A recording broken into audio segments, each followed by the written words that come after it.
Hello and welcome back for another episode of the Whiskey Bros podcast. As always, your host, Levi, TJ, and Chad. Fellas, how's it going? Three host. We are co-host all together. There is no host amongst the We gotta the do hosts. one of those photo ops where we like three amigos or like a little video thing where we did a little hump. Oh, we got like ponchos. Oh, yeah. Yeah. Like the movie Three Amigos? Yeah. Oh, okay, gotcha. Yeah, Martin what is Short. the thing? They do the thing Steve and they Martin end with and the, Chevy with the Chase. hump. Yeah, I can't remember We'll exactly get to how watch it goes. again, but we should do that. Yep, Do you realize this? What are you looking at? Something wrong? Something good? I was looking at the Make sure angle our of the camera's good. camera. I can change Yeah. the camera around, but you realize we can't have like a take two like we used to, or in the first ones when we just had audio. Levi would screw up the intro Yeah, quite like, a bit. every time. He didn't screw it up ever. He just wasn't happy with it. Yeah. But it was always fun. Well, there was a couple times I definitely fumbled with it a little bit. I don't know. He would screw it up. It's nerves. But a little bit. now It's not too bad. he can't, and he don't.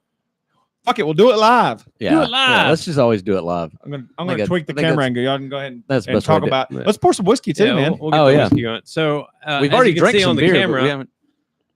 we have a Crown Royal, but this is no ordinary Crown Royal. This is Crown Royal XO. We know nothing about it. Yeah.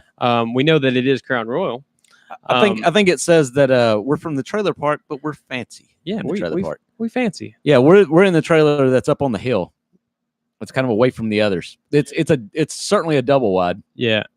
But this whiskey, it says finished in cognac glasses, which is really putting on airs. Cognac for us. glasses. How does that which is affect hard the to, taste which is of it at all? hard to read that word because it's cognac. Cognac? Yeah, with a C at the end, not even a K. It's weird. But this whiskey in particular, it says something about being extra smooth I thought it was finish. cognac. Cognac. Yeah, maybe it is. Cognac. I don't know which ones. I've heard people say both. But we're gonna give this a shot, and This is we're in going honor of the Toronto Raptors winning the NBA championship, the isn't it? first Since it's non-Amer- Canadian whiskey. first non-American team to win a championship in the NBA. And you decided that it was the honors of it after we had already bought it and decided. Yeah, fair enough. Fair enough. It's a nice coincidence. Yeah. But we're gonna pour But this. have you ever been to like a Oh, it's the screw top. liquor store into kind of like a rougher? Yeah. See, that's already That's telling a you bad something. indication. There. I know.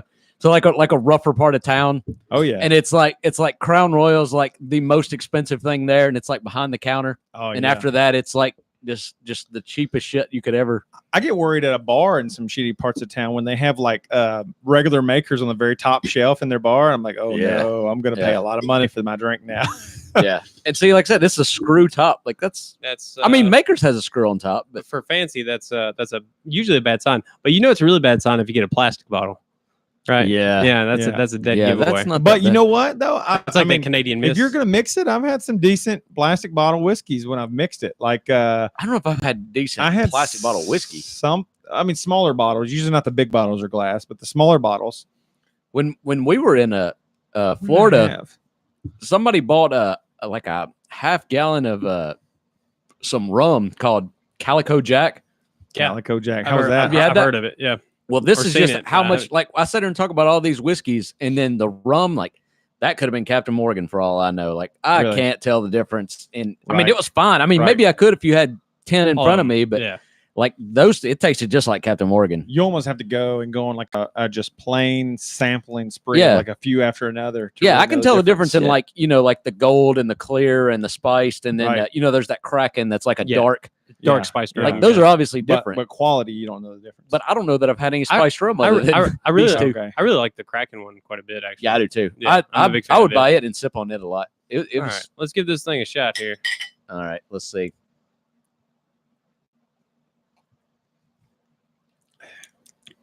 It's actually Yeah. pretty good. That's actually real good. Yeah, That's not bad. that's That's really way smooth. way better than I was Real expecting it smooth to up be. front. I kind of shit on Crown Royal a lot, but that's damn good. Well, I should on Crown because Crown Royal just doesn't have a lot of taste to it.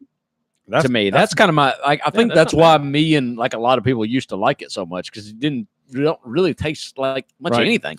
and this doesn't have an extreme amount of yeah. a ton of flavor either. It's not like loaded up like a bourbon on like that No, corn that sweet oak, back yeah. end with the It's not But like it's a got Jack a. Daniels Let with me the. see that bottle, Levi. All right. I just want to. Like, does it? It don't say nothing. Oh, There you- oh, that's right. It comes there with you a box because it's Crown Royal So this is Crown Royal XO. XO, which is Romantic as hell. in, Is that what it is? Oh, It's it's like supposed to be kisses. and hugs. I was trying to do Roman numerals, and I was like, so. I don't know what an O is in Roman numeral. X is 10, right? But I don't know what O 10. is. O is not anything because they don't have a O. They didn't have They don't have a round zero. letters. Yeah, the only thing that's close to an O is an omega sign. But Yeah. that's Greek. I don't know. Crown Royal whiskey's been refined, noble spirit, great Wow. craftsmanship, a history. Our master blender pays homage to distinguished tradition, finishing the finest whiskey and cognac cases And from the. What's cognac? Isn't it like a port or like a wine? You know, some kind of fancy wine or I something. always think of like old black men drinking cognac. Is that true, or am I? I don't know. I really don't know. Yeah, look pull up- that look up what- You continue to read. I'll get to work on that. This handcrafted approach creates a unique XO blend, an extraordinary whiskey, delicious balance with hints of vanilla. I definitely tasted vanilla. All right. Spice rich. See, that's why I was wanting to read it because I was wondering if it was like flavored, almost like their vanilla, or I don't think it Crown is. vanilla? I don't think it's flavored. Is it? it's got that kind of syrupy kind of way about it, though. Yeah. Is the only thing that made me want to look at it. So it is cognac, Yeah. as Yeah, I TJ understand that. properly pronounced it. It is a French word. It's is a variety of brandy named after the town of Cognac, France. Okay. It is That's produced why in you the say surrounding what you wine growing region in the departments of Charente and Charente-Maritime.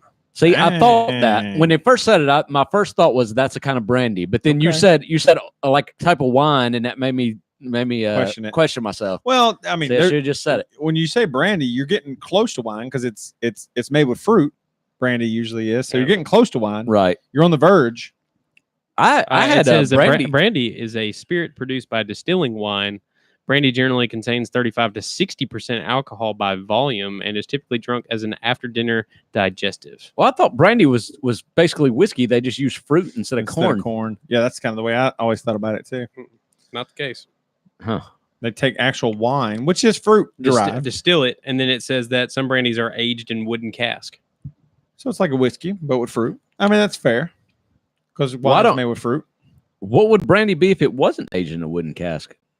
Like Well, it says some are put in wood cask. it would just be like a clear. It's a Well, if it's made from wine, it still might have color. it's a distilled wine. That's So you're true. distilling Yeah, I guess wine. that's true. Yeah. Like whiskey would be clear if it were not stored in the. It'd just be moonshine, wouldn't it? Fair I mean, enough. basically, wouldn't that be Yeah. what it is? Yeah, that's right. So there you go. We're so but interesting. like the podcast is called the Whiskey Bros, and we know so little about I know it. It's funny. anything related. Hey, there's literally another podcast that popped up last year, end of last year. They only recorded like 3 episodes, but they're called the Whiskey Bros, without a period at the end, and they have the in their title. Oh, do they? It's hilarious. I was Oh. like, who are Wow. these jabronis? Well, it's kind of. I mean, it's not like it's that unique of a No, name. It's not. It's Nah, not. it's really not. Yeah. Yeah. So the fact that we got it We were- first. we were is- just Right. first. Yeah, Yeah. there was some Whiskey Brothers Yeah. before, but we were the Yeah. first Whiskey Bros. Yeah, that it's came not like out, we're so. at the forefront of this podcast game. And I did. Oh, yeah, we- Did they spell whiskey with the E or they do the whiskey with just I the don't Y? remember that. I don't Because remember this Canadian whiskey's got it with the Y. And now, Chad, you were talking about that just a that. minute with the ago. E, with the just the Y instead of the EY. You mean Right. Yeah. That's how it is on this bottle. Well, Maker's Mark is just why. Is it? right. Yeah. So is George Dickel's just Y. So And which ones do the EY? Well, so it was a split between. I mean, you can Jack look this up Daniels is and- EY. Yeah, Jack Daniels. You can check it, but I think it was a split between the Scotch and the Irish. I think was the Scottish and the Yeah. Irish is where the split happened. Check me on that and see if I'm right.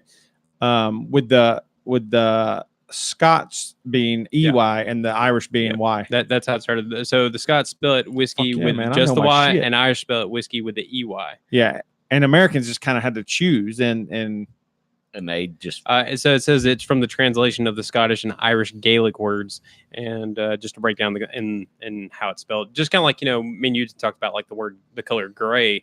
The English spelling is EY, and the the American spelling is AY, AY. which is And weird. a lot of I've these- always been confused by that. I never know which one to use. I always feel inconfident whenever it comes to the word gray and I have to spell it. I'm like, I don't know. I typically spell it EY. I do too, usually. I thought AY was actually I didn't know that was correct. I thought it seems like every time I've seen it AY it was talking about like maybe not necessarily color but like a uniform like a I don't know how to like Your gray, like your grays. Like get your grays. Go right pick up your like grays. there's the grays over there like it's a they're nickname. yeah like they're a type of person like Yeah. it's a noun Or a versus- group. Yeah, versus- yeah, like it's a versus noun. adjective. right. I guess That's I've always interesting. thought that's what it is.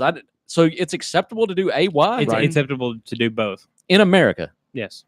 I did not know that. Well, we're a bastardized language. We make up Borrow rules from as we go everywhere. and borrow from everywhere. So Yeah, I was looking today because someone asked me. They said, "Is it used to or used to with a D at the end?" Like when you're saying like we used to do this.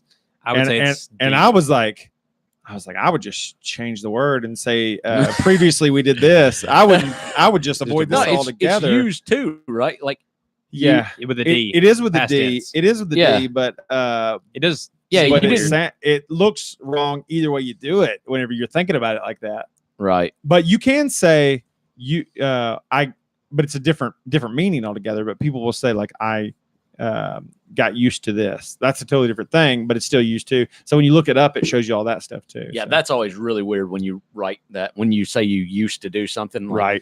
Because how did I just say it? Like, how do you spell that out? U-S-T-E-D, like used to, I don't know. Yeah, I know it. So I would, yeah, I generally just don't even use that in written. Like I will say that all day long, but usually when I write, I'll say previously or formerly or something like that. Yeah, that seems like a much more adult way to go about it. Anyway, used to sounds kind of like a. But when you say it, I mean, you'll say it. I'm sure you say it. No, I definitely do at times for sure. Yeah. Hey, but that's why Good and Wild voice to text is a thing, because then you can just say it in it and then let 100%. it do its thing. Then you're like, okay, well, I guess that's how you're supposed to. I'll ask Siri all the time, how do you spell this? And she'll spell it back to you. Yeah. What if she spelled back? Speak English, damn it. Yeah. You know, something like that. You know, on. just get back at you. Yeah. She should. Quit mumbling, asshole. Yeah. I can't understand you. The most annoying thing about English in school is when they call it like the rules. The rules is this. Yeah. Like, that is fucking bullshit, because the first thing they do is teach you the rules, and the second thing they do is teach you all the exceptions to the rule. Like, if it was a rule, there would be no exceptions. Right. Yeah. Like, that's the. I hate it all. Now, other languages like Spanish and stuff like that, where you got conjugations, you have like some really hard rules, like even like the genders of words and all that other kind of stuff. Yeah, I'm glad we don't have that in our language. That would suck. Having masculine and feminine words, like that's got to be the biggest pain in the ass. Yeah, that seems like the dumbest part of a form. It's not just Spanish; it's a lot of. I know them. French is the same way. I think in Japanese, I think they have a masculine and feminine too in their stuff. I feel like we're opening up the doors here for some hierarchical structures that don't need to take place. We need to get rid of the masculine and feminine from Spanish because they're trying to put the females down. Yeah, we want some gender equality. That's what I think. Gender equality Hell in yeah, language. we do. It's just ridiculous. Coming off of Pride Week here. How about America? We're the first transgender language out there. That's right. That's right. We do it, son. We didn't mention that we tried another whiskey. We got together 2 weekends ago without recording any podcast. I bet that's the first time we got together without doing our podcast since we went to Colorado. It is. Right. I think you're right. I don't know. Well, no, we went to the drive-in. Yeah, that's true. That's true. We did that. I bet that was the last time that we got together. How'd you guys help me move without doing a podcast? Yeah, that's true. We did do that. Oh yeah, but that was that's not bro time. Free labor is all you were doing. Yeah, that didn't even free. I give you beer and pizza. I think that's true. I did get and I had quite a bit of that shitty whiskey of yours. Oh, that's right. Remember we drank almost all that up that night. I think I finished that whiskey this past week. Actually, I think you talked about it on the last podcast. Okay, I think you wrapped it up. I finished it. Yeah, or no, maybe you were talking about that shitty Jefferson whiskey that we had. I finished that, and then I finished the other one too. And that's on the top shelf at both whiskey stores. That's weird. It's garbage. Yeah, when I was looking at something like to get for this podcast, that it took a minute to register. We had already done it. I'm like, I don't think I've been because they're displaying it like it's been my least favorite one we've done on the podcast. Me too. Even Steelhouse, which was in a freaking little tin can, was delicious. Yeah, I liked Steelhouse. I know. I was so surprised. Yeah, that one was surprising. And every time I go by the liquor store, I look at it and I still laugh to myself. I'm like, it's in a paint thinner can. But it tastes good. It did taste good. Now, I've since tried a couple of their fruit, they have a peach tea flavor and a couple other flavors. Steven had bought a bottle of it, and I was not a fan. I just don't like sweet whiskey. I don't like flavored stuff like that either. No. Yeah, I mean, I can not gonna say some flavors, like the honey we talked about. And the this cinnamon. is almost too sweet. Yeah, this has got the vanilla in it, and I do like vanilla. I brought some ice over here too. If you want to put ice in it, and then I got a Coke back there. But if you want to drop an ice cube in it, I might change it. Yeah. Nah, I'm good with it. Like I tell you, I always try to give it a chance for a while. Rainbow Unicorn Cup going out in style. Right. You try to give it a full glass chance at least. Yeah, when we were in Florida, somebody there bought some Elijah Craig, and which we had that on the podcast, did we not? No, I thought about buying it. What about J.R.? I wished I had J.R. Ewing. Nope, never I saw had that on there either. Damn it! You gotta look at the list. But that I keep forgetting to look at the list. Whenever I go, I'm like, "Where's the fucking list?" And I'm looking through my phone. I'm just like, "Where is this?" Yeah. We send each other so much shit on that group chat that That's right. I'm like digging through it. I can't find. You got to go through all the dicks and yeah. I constantly send either pictures of my shit or dick. No, I don't. I've never done either of those. Didn't that group? The truth is, I've almost sent y'all pictures of my shit before. You should. I've thought about it more than once. I wish I would have today. It looked like a child's leg for sure. It was huge. I was ashamed and proud at the same time. Yeah. I feel like right now I'm like, yeah, you should do it. But I feel like when you actually do it, it's going to be at the wrong time of the day. And I'm like, man, I really did not need that right now. Right. I'm not going to do it. I don't think I want to do that.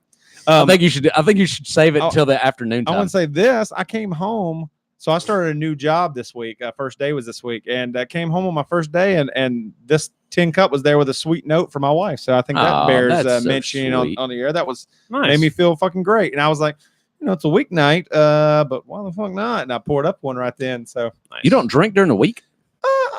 Sometimes, but I drink I might have a beer. I don't drink a lot of whiskey during the week usually, but this week I've drank like 3 nights whiskey because I had that tin cup. So I only drink on days that end and why? Oh, okay. That's most days, isn't it? Yeah, most of them. It's at least like 28 or 29 days of the month. Oh goodness, it depends. Yeah, I'm right opposite of both of y'all this year. Yeah, no, you haven't been drinking that much at all. Well, my wife's pregnant, and I'm trying to be. Well, that's true. I don't. But even on days where I'm like, I don't think I'm gonna drink. And my wife's like, I'm not. I don't really have a lot to cook tonight, so I'm fixing pizza. And then she like has a beer like while she's like fixing pizza. I'm like, all right, look at you drinking. I guess I'm drinking beer. How are you going to eat pizza and not drink beer? Right. It's got to go together. She's like, you want to grill tonight? I'm like, you got to have a beer. I got to have a beer while I'm grilling. Like, I don't even know what the fuck I was doing. I don't know what I'm doing with the beer, but I certainly know what to do without it.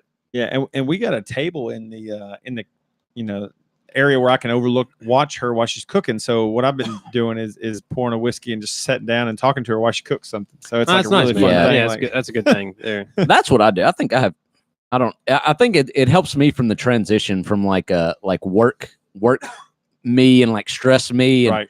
I mean, I say I drink every day. I don't get drunk every day. I don't even barely get buzzed every day. It's just like a little bit to just kind of transition into take the edge off a little bit. Yeah. It just like it helps me get to, I don't know, more conversation. It helps me forget about whatever was going on that day at work and just focus on her and my kids. And well, hell, plus you enjoy it. So who cares? Right? Yeah. Who the fuck cares if you're not causing you any harm? Right. Yeah. I didn't want to make it sound like that. I'm like, I have to be drunk because it's not being drunk. Hey guys, everybody come. Everybody ready to come in? This is the intervention. This is the intervention we've been hinting at for a while. So yeah. Let me get where's my letter at? I would be so pissed. You're drinking has affected me negatively. Yeah, in the following ways. You call me a punk ass bitch all the time, and it hurts me. Anyway. But you laugh when I call you punk ass bitch. That's true. I do. Yeah, but it's still. How awesome would that be with like you think you're doing an intervention on somebody, and then all of a sudden they flip the script or whatever. You're emotionally too sensitive, and we can't stand you being a pussy anymore. Well, I need to do the intervention on you that I talked about doing to TJ a while back when he wasn't drinking. I said we're going to have an intervention on him for not drinking enough. Yeah, we were all going to show up at his house. When was I not drinking enough? I forget what it was. It was something where it wasn't like it was just like you just said, like I hadn't drank in this week or something like that. Oh, okay. It was just like a little one-time joke. And I'm like, we're going to come over here and we're all going to bring whiskey and I'm going to prepare a letter that says your soberness has affected me negatively in the following ways. You're not fucking funny anymore. Oh, that's amazing. And I need to talk about stuff. And you just tell me that I need to get my shit together. Right. And you don't sit there and bitch with me. That's right. And tell me how much the world sucks. It's funny how when a person does though, sometimes folks will quit drinking and they'll act like folks that still do are unevolved and the person. It's like, well, there's people like that. There are everything. Right. Anytime anybody makes a decision in their life that changes it for the better, they think everyone else in the world would be in just as good a place as they are if they did that thing. And Right. Like, Just because they're changing their strategy for life doesn't even mean that's going to be successful long term. You don't even have enough sample size to even tell if it's good for you, much less if that's perfect for other people's life. No. Right. You know? Yeah. Yeah, they just got a huge for different folks. But, they got a huge hit of dopamine, and that's going to get you addicted to anything. For me, there's pros and cons to being sober and being drunk. So Right. I mean, 100%. I mean, so 100%. like, I'm just as happy living life with or without it. But there are certain things I enjoy with But it. I don't think it's either being sober or being drunk. There's a being between sober or period. drinking. And some people who have I guess that would be their threshold before they get to Right. drunk. And then some people have a very minute. Right. Yeah, and I have area a pretty long threshold for it because I do not like being drunk. Once I don't think I've been drunk in a pretty good while. Well, it's probably that podcast where we had the damn makers. Yeah, that cast strength makers. That's Been probably super the drunk. last time where I was getting really hammered drunk, and that's just not a fun place for me to be anymore. But I'm not a child anymore, Right. and I can feel like I know enough to like throttle myself back. Because I mean, when we went to Florida, I mean, it was a house full of us, and so it was 6 adults in there. And I mean, we drank a shit ton throughout that, but I never did get drunk. I wasn't. I mean, I was a little hungover the first night, and mostly I think that was just because of sleep. I'd been up all night the night before and all that. So, you just learn how to drink. Yes, sleep.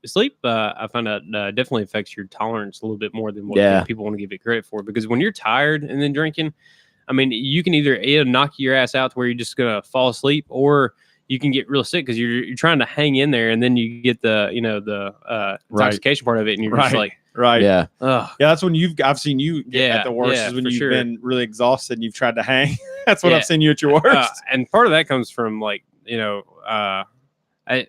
different parts of either staying up late, or it could be a bad day where just shit a lot, have upset stomach or something like that. Shit a lot. Literally shit a lot. Literally shit a lot. Yeah. Not just dealt with a lot of shit. Yeah. Literally dealt with a lot of shit, and then shit a lot out physically, and then you replenish with a rehydrate and stuff like with a whiskey, and it hits you full force. Yeah. I handle a lot better now since I drink so much water during the day. Yeah, that helps a ton. Like too. my threshold to like get actually drunk is way further away than it used to be. And drinking, if you don't drink a lot of water, you should. I mean, it's good for everything. I just said, like, you make a life change and everybody thinks everybody else should do it. But I mean, I think medically you're supposed to drink quite a bit of water. And no, that's kind of like a universal truth. Yeah. Water, consumption. I don't think that you're really preaching anything. Yeah. I passed 2 kidney stones in 3 days. So after that, you'll decide. You decide water. like, I should really start drinking some more water from now on. But you could be the person who resents the water for having to make you pass those stones. Man, fuck you, water. But if he had been drinking more, he wouldn't have. Probably never had them. Probably never would have had them. Yeah. No, I don't think there's a universal right answer for anything. I think it's kind of up to every person to figure out what's that right amount of, use this as one tool for life, one tool for navigating life, one tool for helping you get through the day. But how much of that do you want versus how much of something else do you want? That's kind of really up for each person to have to figure out. But I heard someone this week say something I was listening to said, the person that is abstaining from alcohol altogether is not it's not like they're in control. They're the person who takes one drink and they're fucking an alcoholic is actually less in control than the person who can have 1 or 2 and not go fucking off the rails.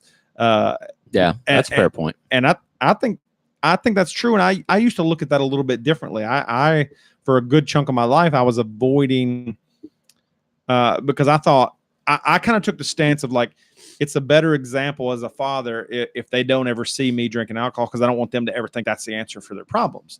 But the real answer is talk to your kids, tell them this is not the answer to your problems. This is just something I do, and I do it responsibly. You don't see me fucking dropping you off because I can't handle you, and I'm drunk when I pick you up, or you don't constantly see me puking. To see me handling things responsibly and talking about my feelings and talking about what what operating system I'm using internally to get through to navigate life, that's the right answer. It's not fucking just avoiding it altogether. And then they don't have any framework that they built when they're kids on how to properly drink. So they got to make it up for their own. At least now they can look at an example and say, that's the way my father, my ex did it. I hope that makes sense. That does make sense. But that's if that's the only example that they see, because sometimes kids will see their parents at their worst. Right. And then that's what they assume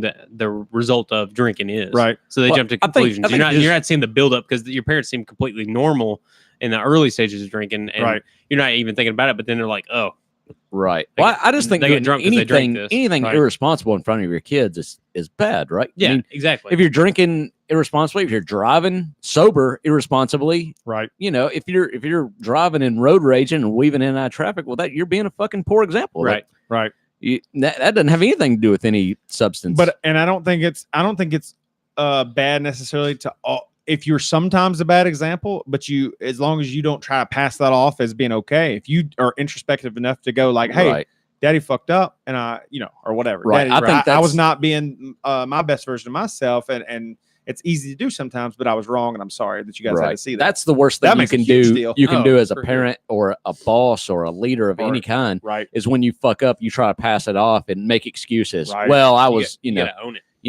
Just be like, well, I got a little too mad there, so I give this person the bird, and I shouldn't have done that.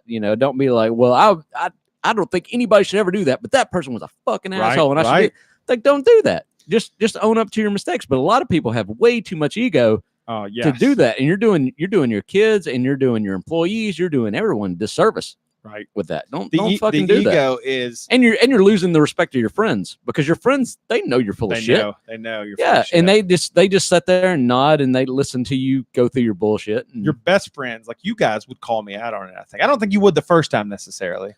But if it got out of hand, I think you would call me on that shit. I would call you out on it because you don't do it. But the thing is, with any friend or anything, if you do it enough, it just gets tiring. And it's just like, whatever. Just let him get through his thing, and let's just get back to doing whatever we were doing. Yeah, fair enough. Fair enough. But you don't do that, so I would absolutely call you out because I wouldn't want to do it. Yeah, yeah. I think the ego though is something. I don't know if you guys think a lot about your egos and struggle with it, but I personally, just ego manifests itself in so many weird ways, man. Like just even like me, just worried about things. Like I'll worry about this. Energy drinks have a certain stigma to them, right? Certain energy drinks, though, have a different stigma than others. So I've been in like business situations. Yeah, you don't want to walk in with a Monster. And I want an energy drink, right? And I've gone to the little store beforehand, and the weird thing is, like, a sugar-free Red Bull doesn't carry the same stigma in the business world that a tall Monster energy drink does. Yeah, you walk in there with a Monster, especially that big one with the twist cap. That's right. You are not getting that job, son. Right. You are out of luck. Yeah. But even if you're among your peers, you are. And it's purely ego that even worries about that, but partially you kind of have to in the world of where your working world like that. If you're not the boss, you kind of have to worry about the perception of you a little bit. You have to think about it. Beer has that stigma also. Beer does? Yeah, I would think so. If you go somewhere and you're I'll show up to a business meeting with a beer. No, you're absolutely getting hired. No. But so you're at like a Christmas party or something like that, like a company Christmas party, and then you walk up to the bar and they have like basically any beer you can get. You can get these IPAs and all this other stuff. Like, I'll take a Pabst Blue Ribbon or a Coors Light or something like that. There's a certain stigma with every kind of beer. When it's an open bar and you can have whatever you want. No, somebody orders a Pabst Blue Ribbon. I'm like, fuck this guy. This guy does not drink. You guys got Natty Light. Yeah. you know. Wait, well, no, because PBR has that hipster thing to it. Yeah, now like they order it. Like now it does. It pisses. Like it's so stupid because I remember drinking PBR because it was cheap as shit, man. Right. I drank a lot of PBR because it was like $1 at the bar. Right. No doubt. You're right about that. But my problem is like, but you're right about that. A lot of business guys will choose kind of like that fucking like whatever that beer that they serve in the gold rimmed glass. Oh, Stella. And I gotta hate Stella. It's I hate Stella. It tastes like a skunk. Well, it is. It's like a Heineken. It's a very worse than a Heineken though, but it's similar. Skunky. It's in that apartment. I like Stella, all right? I don't like it, man. It's better from tap than it is out of the bottle. Oh, absolutely. To me, yeah, absolutely. And I don't feel that way about most. Well, I feel like a lot of beers are kind of similar. Do you think they choose it because of the way it looks? I think there's just like a little like I think so. I think it looks like kind of like It champagne looks or something. fancy. Yeah, fancy. I'm alright with it, but I like as like all an beer energy does. drink. Someone would be like, "I'll have a highball, please." Or like one of those like kind of ritzy looking. Highball was that? It's an energy drink that's like in the health section. It's in like Whole Foods and shit. Whole Foods, god dang, can't have money I over don't here. know anything about energy drinks. It's made with like As you're or drinking one, it's kind of like the I was drinking a Bang, but y'all the ones that got me on those. It's but like I still all don't know the anything else. all the hipster people who drink LaCroix, like those seltzer water, yeah. LaCroix, and I'm just like, man, fuck you. That it tastes like shit. I mean, it really I does. tried that. All of them taste like shit. I mean, have you ever had seltzer water before or tonic water just on its own? I've had that. Yeah. That's what it tastes like. They just add like a small hint of like fruit flavor to it, and it tastes like garbage. And this is an energy drink, or this is no, this alcohol? is just a regular drink. It's a like a tonic water. It's really what it is. It's like a tonic or seltzer water with a little bit of fruit flavor. I'd rather have a Fresca than this shit by a long shot. I don't know if Fresca is either. Is that still out? Fresca was out. I'm so when out we of were this in elementary conversation. school. Yeah, they still got them, but they're hard to find.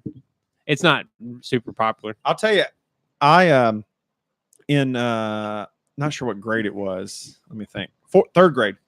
Third grade, I came in second. Don't leave Levi out. He might want some more too. My still got inflating it. Oh, I thought I seen several in there, so I thought you were done. Well, you still got to offer. You got to still be a bro. Well, he had offer. in his glass. Yeah, but I mean, not being a douche. He's got ice in it though too. My bad. Yeah, I listen. took the bitch approach I on this apologize. Look That's at not a bitch approach. However you want you drink, you drink. That's not. Yeah, it's your cup. That always pisses me off when somebody judges somebody else by their, I don't know, like, oh, you put ice in your whiskey, or wine people saying, well, it's not supposed to be cold, or it's you put Coke in it, or you put it like it's your fucking glass, like you put whatever the fuck you want, as long as you're gonna drink it. Chad, I'm gonna call you out right now. Well, what? I was drinking a Coke at your house, and you said, "What are you doing drinking mixer?" Well, because that's funny. It is funny. I don't give a shit who drink Coke. Mixer. Calling Coke mixer is one of my favorite jokes. It is. No, but yeah, I do think don't make fun of someone for what's in their cup, but at the same time, or on their plate or whatever. If somebody dips their fries in mayonnaise, when you care about someone though, and you see them doing something that doesn't allow them to enjoy the finer points of something. It's like if you know someone that always orders their steaks well done. It's like you shouldn't judge them, but at the same time, like you're not gonna get the full appreciation out of it. There's no way. I don't think it's like I don't think you should just shut up and never mention it to them. But I mean, if they say, "Hey, fuck you, I've had steaks medium and I don't like them," or something, it's like, well, that's cool, but my thing is, don't go around talking about them like this motherfucker. He eats his steaks well done. Like, well, that's fucking how he likes it. Who you talking about? I don't know. It's hard for me not to judge on that a little bit. There's some things that, I mean, you shouldn't be judgmental about anything, but there's some things that I passively judge, I guess. I'm not going to say anything. Your grandparents eat steaks. My grandmother, my parents still living, orders hers well done. And I'm just like, I don't know any grandparents that don't eat their steaks well done. Maybe they did, but they don't anymore. But I was raised up eating steaks well done with drowned in A1 sauce. My parents used to, but now they order it that right way. Well, you think where like they come from though, like my grandparents, like you cooked everything well. Right. First off, they didn't eat beef at all. Really? Because I mean that's a hard, expensive thing. I mean, it was basically chickens and pigs, and they eat those because they raised them and killed them. Okay. Beef was a hard thing to store. But then even then, like you know how you cook chicken and pork. Like it's either well done or you don't. Right. It's not eatable. So like it'll make you sick. And so their mentality carries on with beef. And even if you did eat beef back then, I bet back in like 1940s they didn't eat beef rare. I bet it make you sick as fuck back then. Think so? Well, I bet because I don't think you could store it correctly. Maybe they did. Yeah, well, they didn't have like refrigeration and stuff like that.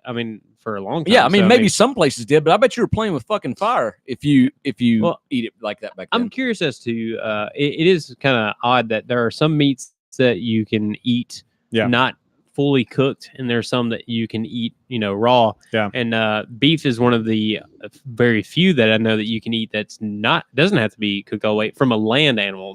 Most all fish you can eat raw, and stuff like that. But everything else that's on land, pretty much you have to cook thoroughly. Beef still terrified. Like I've never still had not a rare steak. I've had not raw, obviously not raw, but a rare steak. Yeah. Just because I've just seen too many farms, and I've seen like all like the antibiotics and shit Right. they put in Right. them before they like it. Just don't give me a good feeling about it. Now I've had some that were pretty rare because I ordered it, medium rare, and it was more on the rare side. Right. But yeah, I don't know. Yeah, I was at what Levi's referring to is I took a customer to Cane Prime, which is a Oh a yeah, top of the line a steakhouse. great steakhouse in Nashville, and Yeah. I haven't eaten there, but I've it's fairly expensive. Like you're talking like $50 a plate, right? Oh yeah, definitely. Yeah, definitely. that's about where. Yeah, Yeah, What- maybe a little more, but yeah, definitely in that what it range. is? Yeah. And this is company card I'm paying. I was told by my boss to take this customer there. So, but he ordered his steak blue rare, and it's this Wagyu beef, which is like the one we talked about before, where it's the Japanese cows that are like massaged and not. But if you're getting blue rare, like this beef has to be like sashimi grade beef, right? But dude, he cut me off a slice and it tastes amazing. Now, Amazing. was this Wagyu or was this rich. Kobe? And what's the difference? Wagyu is it's similar to Kobe. It's like a step kind of. It's like a Kobe beef that's like the cow's even treated with a little more respect. Okay, or humanely? I don't know. It's an eco-friendly I don't Kobe. know. It's not a bitch slapping Kobe. It's It's a very nice similar Kobe. to Kobe. No, I have heard though from people that slaughtered cows around here though that they try to slaughter them like unexpectedly. Basically, because they say if you load them up on trailer, take them to the slaughterhouse, they hear the other cow, like they start getting pumped up full of adrenaline, and the meat is not near as good. If you can just kind of walk them in the barn like they're doing whatever, and then put them down, that the meat is. They're saying it's significantly better if you can slaughter them that way. If being under stress causes the meat to be less tasty, then it makes total sense that like if you were going to slaughter me and you were carrying me somewhere and I heard all these people screaming in pain and or even loading me up on a truck and carrying me somewhere with a blindfold, I'd be stressed out a little bit. That's what my suggestion was going to be. Can they not just blindfold and put some earmuffs on these cows as they line up to be slaughtered? I think that would freak them the hell out. Yeah, though. Yeah, that's Why true. are you doing that? Imagine if that was done to you, you'd be freaked out. Hey, how do y'all order your steaks if you're not at a a steak? If you're just at like if a I'm at Texas a Roadhouse, I say medium rare. I say medium. Yeah, see, I've done medium rare several times, but I think I'm just going to start backing off to like medium because I don't think the cut of meat. And I'm not picking on Texas Roadhouse. I'm talking about any of these chain steak like places, Outback or any of these places. Yeah, it's just like it's not as I don't know. It's just not right. Right. Like it would just taste better if it was cooked through because the meat's not good enough to eat rare. I'm telling you, my ribeyes at Texas Roadhouse. I don't know what cut you're getting, but a ribeye at Texas Roadhouse medium rare. I one time I had one that I was not, I think I got filet. I think I got filet the last time I was at Texas Roadhouse. Filet is less fat, a lot less fat on it. So I get that potentially, but I get that potentially. How about what's your preferred? I know me and TJ's favorite. I know my favorite. But I'm on a ribeye kick right now. I went filet for a long time. My preferred cut. Yeah. You're a New York strip guy, right? Yeah. Yeah. Are you?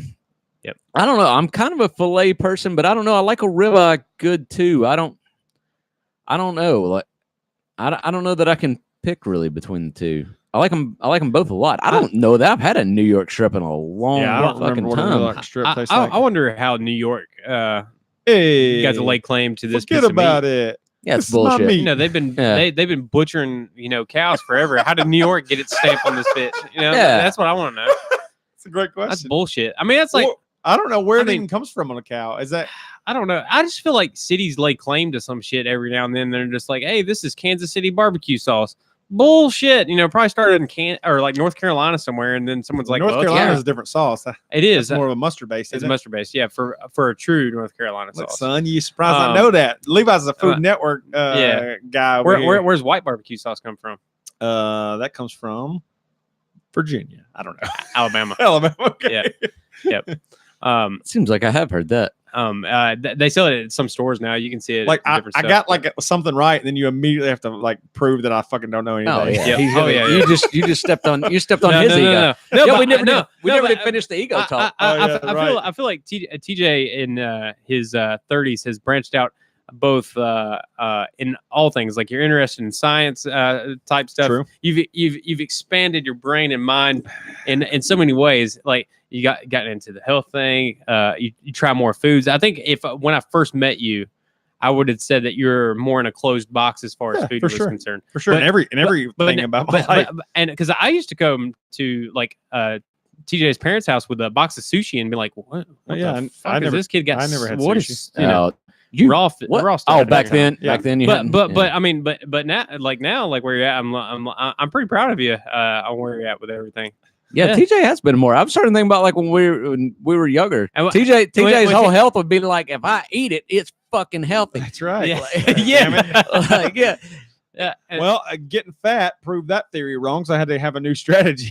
Yeah, I got up to 240 at one point when I was probably 23, 22, 23. I weighed 240 pounds. About the time I got married, I was thinking you were older than that because it was after my first kid was born. Yeah. So you ain't doing shit. Ballooned up. I ballooned up. I think every I just remember you taking pictures down by the creek. I might have been 20. I might have been 24. Honestly, I'm going through everybody that I know personally that's a dad, and I don't know a single person that didn't balloon the fuck up after their first kid was born. That's weird. Because what the fuck you doing? Right. You just sat around the house. I mean, I feel like I blew up more after the second kid. Okay. Than I did the first. Well, you got a genetic weight loss thing happening inside of you. I did. Well, I'm the heaviest now than part of it is though is when you're not. Well, this is saying that most of these people had kids a little bit younger. So when you're extremely young, you really just don't have to worry about it. You can kind of do whatever the fuck you want. You don't really gain any weight. Your lifestyle and your metabolism just kind of like works together, and you just don't have anything to worry about. Maybe you're not strong, muscular or anything, but you're just not fat. Well, I look at my kids. I mean, of course they're young, they're kids, but they can be playing their ass off outside, come in and eat a fucking corn dog and go back outside to like playing their dude, if I tried to refuel myself off a corn dog, like I would be crawling I'd be just laid out in the yard. I don't got nothing. I feel like I'm gonna throw up. Yeah. I'm like, kid, they can eat fucking anything. They can eat like shit. Yeah, they can just eat straight. They can eat Cheez-Its and fucking nothing and just go. Well, the thing I noticed too is like a lot of the stuff that they do is they're inadvertently exercising without even knowing it with a lot of the stuff that they do, like jumping on a trampoline or whatever as an adult man, going to that bouncy castle place that they had, like Sky High and shit like that. Oh yeah. The next day I was like, man, fuck, like I'm so tired, like my legs were cramping. I felt like I've been at the gym do it on leg day or something. Yeah. Like that. Wasn't there like a It's YouTube like workout program that was just called Follow a 2-Year-Old Around for the Day? Funny. It should be. And a person they just went around like with their kid, and everything they did. It may have been more than 2. It may have been like 3 or 4. But they just did everything they did. So if they were jumping on tramp, they were just jumping with them. They did everything. Like they were fucking wrecked, man. That's crazy. Could not handle it. Now it's a little bit unfair because a 4-year-old weighs what, like 30, 40 pounds or something like that, and you're a grown person. But I do see, like, I went to the splash pad and not long ago with one of the kids and the stepdaughter, and there was some real fat kids there too. There is. You're right. And it's sad, but I wonder if they're just a little bit more. Their parents were fat too, so I wonder if they're just a little bit more genetically predisposed to being fat, or if they're just. Or I can't imagine their diets being any worse than like sometimes when we're in a hurry and we're really busy. What my kids' diets are. No, I think a lot of them just snack. I think they get home and they just fucking just eat. I think it's their. It's a parenting thing for sure. Right. Yeah. Or it could be their living arrangements because depending on some parents divorced parents and stuff like that. I'm not speaking about anyone specifically. Fuck you! No. Fuck you, you divorced bitch. I know plenty of divorced people, but there's some like one spouse is will basically like while you're here, I'm gonna make you. They'll spoil you because they want the love, and sometimes it comes into like a spending match. Or if their grandparents raise them. Or their grandparents raise them or something like that. Yeah. They just literally give them everything that they want, and they balloon out. No, they will. My kids would be definitely big if they eat what they wanted. Yeah, if I just said, pantries open, just eat what you want. Yeah. They would eat chips all day. Right. They would never stop eating It'd be chips. Doritos, Dorito Fest. Yeah. They would never, ever, like the only time they stopped is if they were playing something where they needed both hands. Well, they'd be jumping on a trampoline with a bag of Doritos. Kids will say they're full at dinner and then immediately ask for a snack. My kids will. Yeah. But if I too, I'm like, yeah. And if you don't have it in the house at all, that's the best way to just avoid that altogether. Yeah, but I want that shit. Well, I mean, my wife's better at it than a lot of it, but she's better at it than me, is what I meant to say. But she just puts like snack time. Like, here's the time, here's your snack, and that's it. Like, you don't get anything till dinner. That's what we do. We say just no. Yeah. And then we give a snack out. On that, talking about divorced and parenting and everything like that. Good news with this new job I mentioned. I'm going to have the kids 50% of the time now. Nice. So it doesn't. That's nice. Scheduling it won't really kick in until July, but I'm so pumped for that. That's awesome. It's not a massive big difference from what I had already. I was getting 11 days a month, which is close to half the month, but now just to up that a little bit more. Nice. Great. So, a few extra days a month is brag about a good that. thing. I'm excited. Nice. Anyways, pumped for that.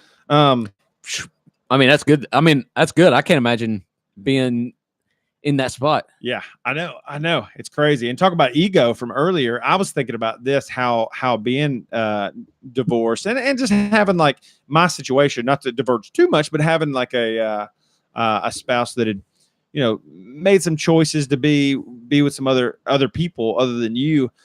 I was just thinking about this just this week, how much it affected everything I did beyond that. Like I remember the next several like partners I had, and even up to my wife now, when I had sex, every time it was like more to like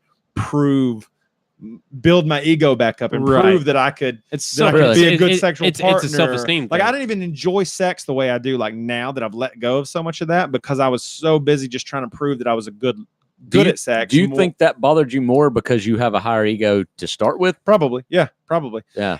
And the fact that it was the way my situation happened was with one of my known rivals that I was kind of like, positioned myself as a rival with this person, right, for fun. And but me as a person, I have that anyways. I already felt like I had something to prove in every situation I go into. I want to size up, think about who could I beat up here and who would beat me up here. Do you really think about that? Like whenever you go into like a room, like a party where you don't know anybody but whoever you came with. So I subconsciously catch myself doing that kind of thing.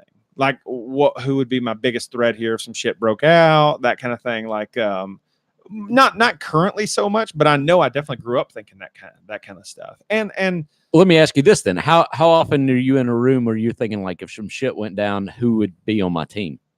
Or is it always a competition? Yeah, it's usually a competition. I mean, I would know if I were there with you guys, that wouldn't be in question. But we're talking about a party where you don't know anyone.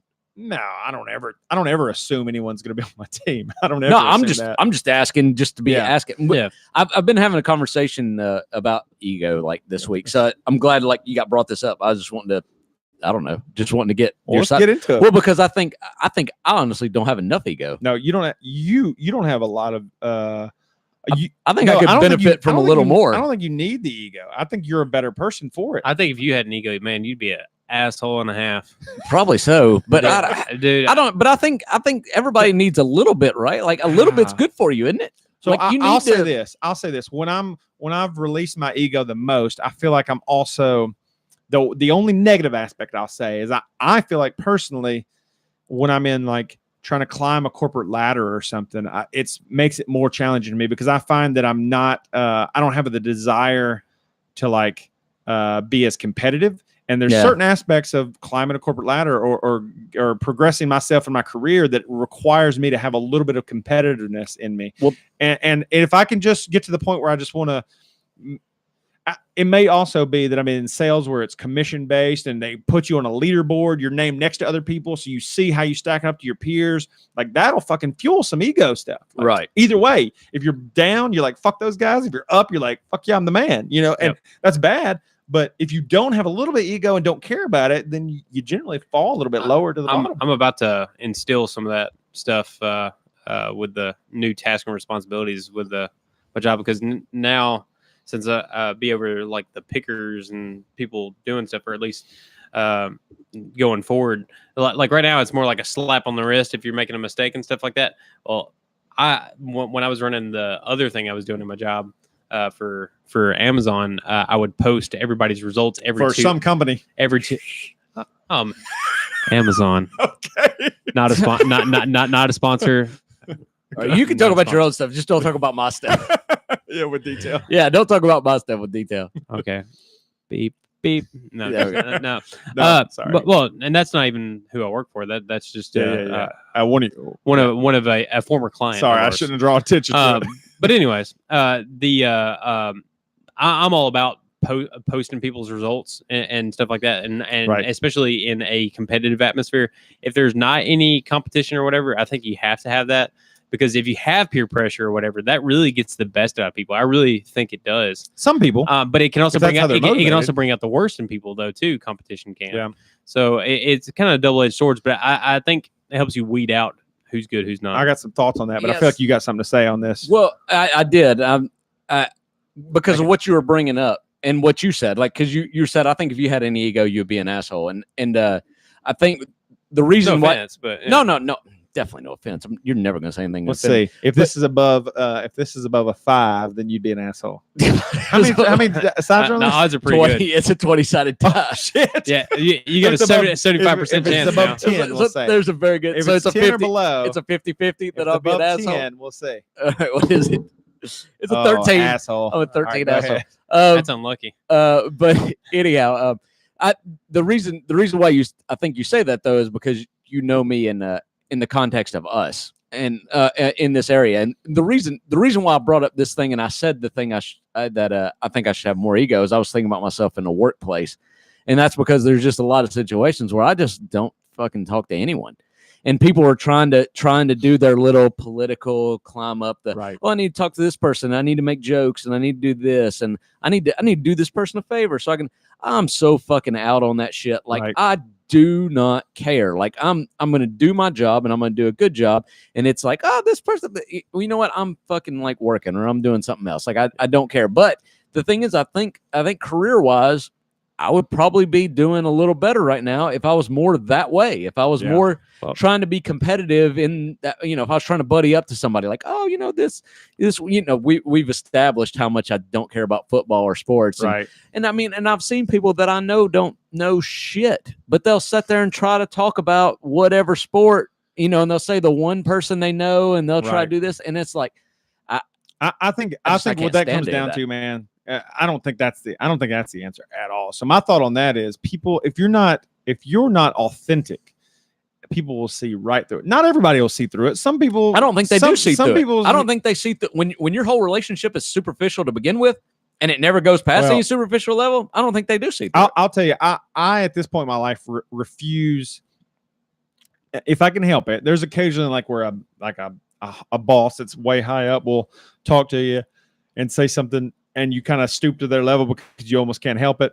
But majority of the time, I have no intention of being inauthentic. But when I talk about, requiring some ego, it's a desire to be better than the next guy. That's all I mean. I don't mean like fake networking, like networking for having a transactional relationship with a person. I think people see through that shit, and I deal with relationships is my business, and getting, and I know that I've gotten way more out of real authentic relationships than I ever have from something that's transactional. Dude, I even feel guilty if like now a business opportunity comes up where I have to reach out to someone that I've only been transactional with. I feel so guilty about it. I'm like, man, I hate I'm gonna have to call this person, and they're gonna think the only reason I'm calling is because I want something out of them. Right.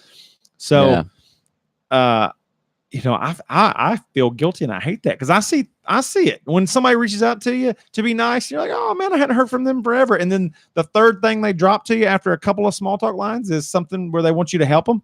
It's like, fuck, you're only calling me for this. I thought you were wanting to catch up with me. Oh yeah. It's the worst, man. So I don't want to do that the other way. It was in the last year we had a mutual somebody that called me, like I hadn't heard from one. I was like, oh shit, this is great. And then I find out they actually wanted something from me. And it was like, fuck you. Like, fuck you. Like, there's no way now. Like, there's no fucking way. That was the whole reason they called you. Yeah. The whole reason they cared about you. And then I was like, nah, I'll think about it. And then never heard from him again.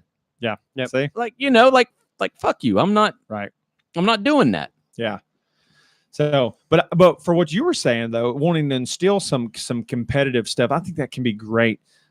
Every person though, I don't think is motivated by the same things for sure. A lot of folks are, but then some folks are really turned off by competitive, and there's a negative side effect. Cause I've worked in sales jobs, primarily that were commission based and then been connected to non-commission, and now I'm entering a sales job that's bonus structure and not commissioned anymore. Right. And I can just tell you, looking at it, the pros to less competitiveness a little bit like that, or you get a little more collaboration. You get people working together, sharing ideas. You get people that are a little more siloed and a little more want to hold on to their tricks, their secrets, their tips. They don't want to share that best practice with their partner if they're competing with their partner. So your situation's probably totally different, but I'm just telling you, I see that as a negative to that competitiveness. Well, I kind of put it, but that's only if you put the competitiveness to an individual basis versus like a team basis. Right. So if you put it at a team level, it can be good. You can have both. Oh. So like for me, what I plan on doing, I haven't done this yet, is kind of put an individual basis and the Mendoza or goal line for achievement. Mendoza, what is that? I don't know. Mendoza line. You ever heard that expression? No. Above the Mendoza line? I'll have to pull it up. It sounds legit as fuck. You can get to it later. Yeah. It sounds like a scientist or something. Above the Mendoza line. I've always heard that as an expression. I don't remember. It's like American history or something like that. Cool. But anyways, so set a goal and stuff like that for individuals, and then you can kind of see how you stack up with everybody else. So it's like passive peer pressure. And as far as performance is concerned, right. And then you put a team-based goal, and you see this is the goal. And if you go, you're supposed to be below this, and if you go above it, then it's bad. So they put peer pressure on each other to be like, well, we have to achieve the team goal, right? So as long as you have some transparency about that, one, it helps me from a manager standpoint because I don't have to say anything to them. Makes my job easier because all I'm doing is posting the facts, right? So they know what the expectation is, and they know who's meeting the expectation, who's not. It's almost as if you audition for a play and then, this person got the leading role. And then guess what? Right. You're the tree. Yeah. So you get with the shit. You're posting it. You're not calling them out on the floor in front of everybody and be like, this guy sucks. No, but it's just the results are the results. The facts speak for themselves. It's 100% transparency. Facts don't have feelings. Yeah, it's 100% transparency. It seems like but I'm 100% of that. It seems like what you're saying though is fix your mic there and stick with it. It's like every time you move it, it's like like what I've noticed, like watching kids seem to be very like team sports based or very individual sports based. Right. So like some kids just want to do gymnastics or dance or skateboarding or and so that's probably kind of like what you're getting in on there. Like some people need that competition to perform, and some people they just look at their own performance and they just want to be better than that, or they don't, but they should want to be better than their own thing. But like I'll even see like for me, I know even ways to motivate myself. I have to be striving towards something. I'll set a goal for the year of like run X miles per the year, and I use that as a motivating, some sort of goal to reach. I don't always have to be like paired against somebody. Some people are really competitive against another person, and I would prefer to just be competing against the Jordan Peterson line. Compare yourself to who you were yesterday rather than who someone else is today. I'd rather take on that and just try to make myself better. But some people don't even need to do that kind of thing. I was talking to my dad about this, and he talks about like he doesn't need to set any kind of goal or hold himself. He's either going to do it or not do it. But me, I have to be motivated by something like that, because it's easy to just say, fuck it. There's too many other things I could be doing than going and hitting my treadmill for 3 or 4 miles like that. But I know that if I don't do 3 or 4 miles, then that fucking number is going to be harder and harder to reach. I got to do that shit today, so I don't have to do it tomorrow. You know, you need a Mendoza line. So, what is the Mendoza line? The Mendoza line is an expression in baseball deriving from the name of shortstop Mario Mendoza, That's why I didn't know it. Whose poor batting average is taken to define the threshold of incompetent hitting. So if you're above the Mendoza line, you're good. If you're below the Mendoza line, you're incompetent. He's right on the threshold for incompetence. He's barely competent. So that's why he was made famous. But I'm more like your dad, though. I don't really like to set goals too much because the reason why is, and I understand all the positives of doing it, but the thing is, like, if I set a goal that I'm going to do this thing every night this week, that is a surefire way to make sure that I hate this next week, because it's going to be a job. I'm going to be like, well, fuck, I guess I've got to do this thing now. But if I choose to do it, it's different. Like, if I choose, like, all right, I'm going, it's getting close to time, and I'm like, you know what, I'm going to run today. Like, this is what I'm going to do. Right. Then I enjoy my run, and I enjoy getting back, and I enjoy the whole process. I see that. If I force myself to do it, then I just hate it. I hate it doing it. I hate it the whole time, and I dread like the time. And it's about time to just fucking run. Let me get this shit over with. Like, that's my whole attitude toward it. I hate. That's why I hated team sports, because I hated the schedule. I hated the practice. I hated all of that. I guess I just really hate structure, which is why I'm the only one here with no notes for anything. No, I have no notes today. None of us did this time. I have nothing. We're the least prepared. We didn't even know who was bringing the whiskey until like a few hours ago. Right. Well, I mean, that's true. I find, like, as time goes on, like, I'm unplugging myself from more and more things. And even given some strong consideration for not doing fantasy football at all this year. Holy smokes. Which is big for me for as both of you. But you love it, though. You should definitely do it. I still love it, but I find that I love that there are things that are more important, and especially with the start of football season this year. I'm bringing in third child into our family and stuff like that. Well, and that's important, but you got to still do stuff for you. You got to have something that's fun, that gets you away from whatever normal life stress stuff. But I just kind of, I mean, some of that stuff for sure, like to just break the monotony of the day to day. But at the same time, I'm finding that that's less important to me. And while I think it takes away from the actual enjoyment of the game itself. The purity of it. You like football less when you're focused on your fantasy team? Yeah, because I'm more worried about the outcome of my fantasy team than I am the actual, integrity of the sport itself. I can see that. Yeah, I can see that. That's one thing I hated about it. I hated being stressed out all day on Sunday. Yeah. Like, it just got fucking tired to me. Right. Well, you're so wrapped up in your own competition that you're not even, you don't even care about the outcome of the game. So it's taken away from just the and you're stressed out about something that you almost have zero control over. Right. Yeah. And, well, it's a high based off of like gambling. It's very similar to that. And I find that game just doesn't have the same feeling or context anymore. Right. I enjoy just watching the game, seeing a big run, big play, anything else. If you stripped all that away, I would still love the sport, and I don't need it to enjoy the sport. I feel like for someone who doesn't enjoy the sport, like if you did, I mean, you in and of itself would say probably that you don't necessarily care about the sport, but when you were playing fantasy, it made the sport more entertaining. It did. It made me care. Yeah. And most of the players I know because of fantasy football. Right. But I would say that I don't need it to enjoy the sport. Well, that's good. I just encourage you to replace it with something, because you loved it and put a lot of time into that. I'm kind of at the point where I almost kind of wanted to just like pass the torch off to someone else to kind of carry that tradition on, because I'll be 100% honest. It's not what it was.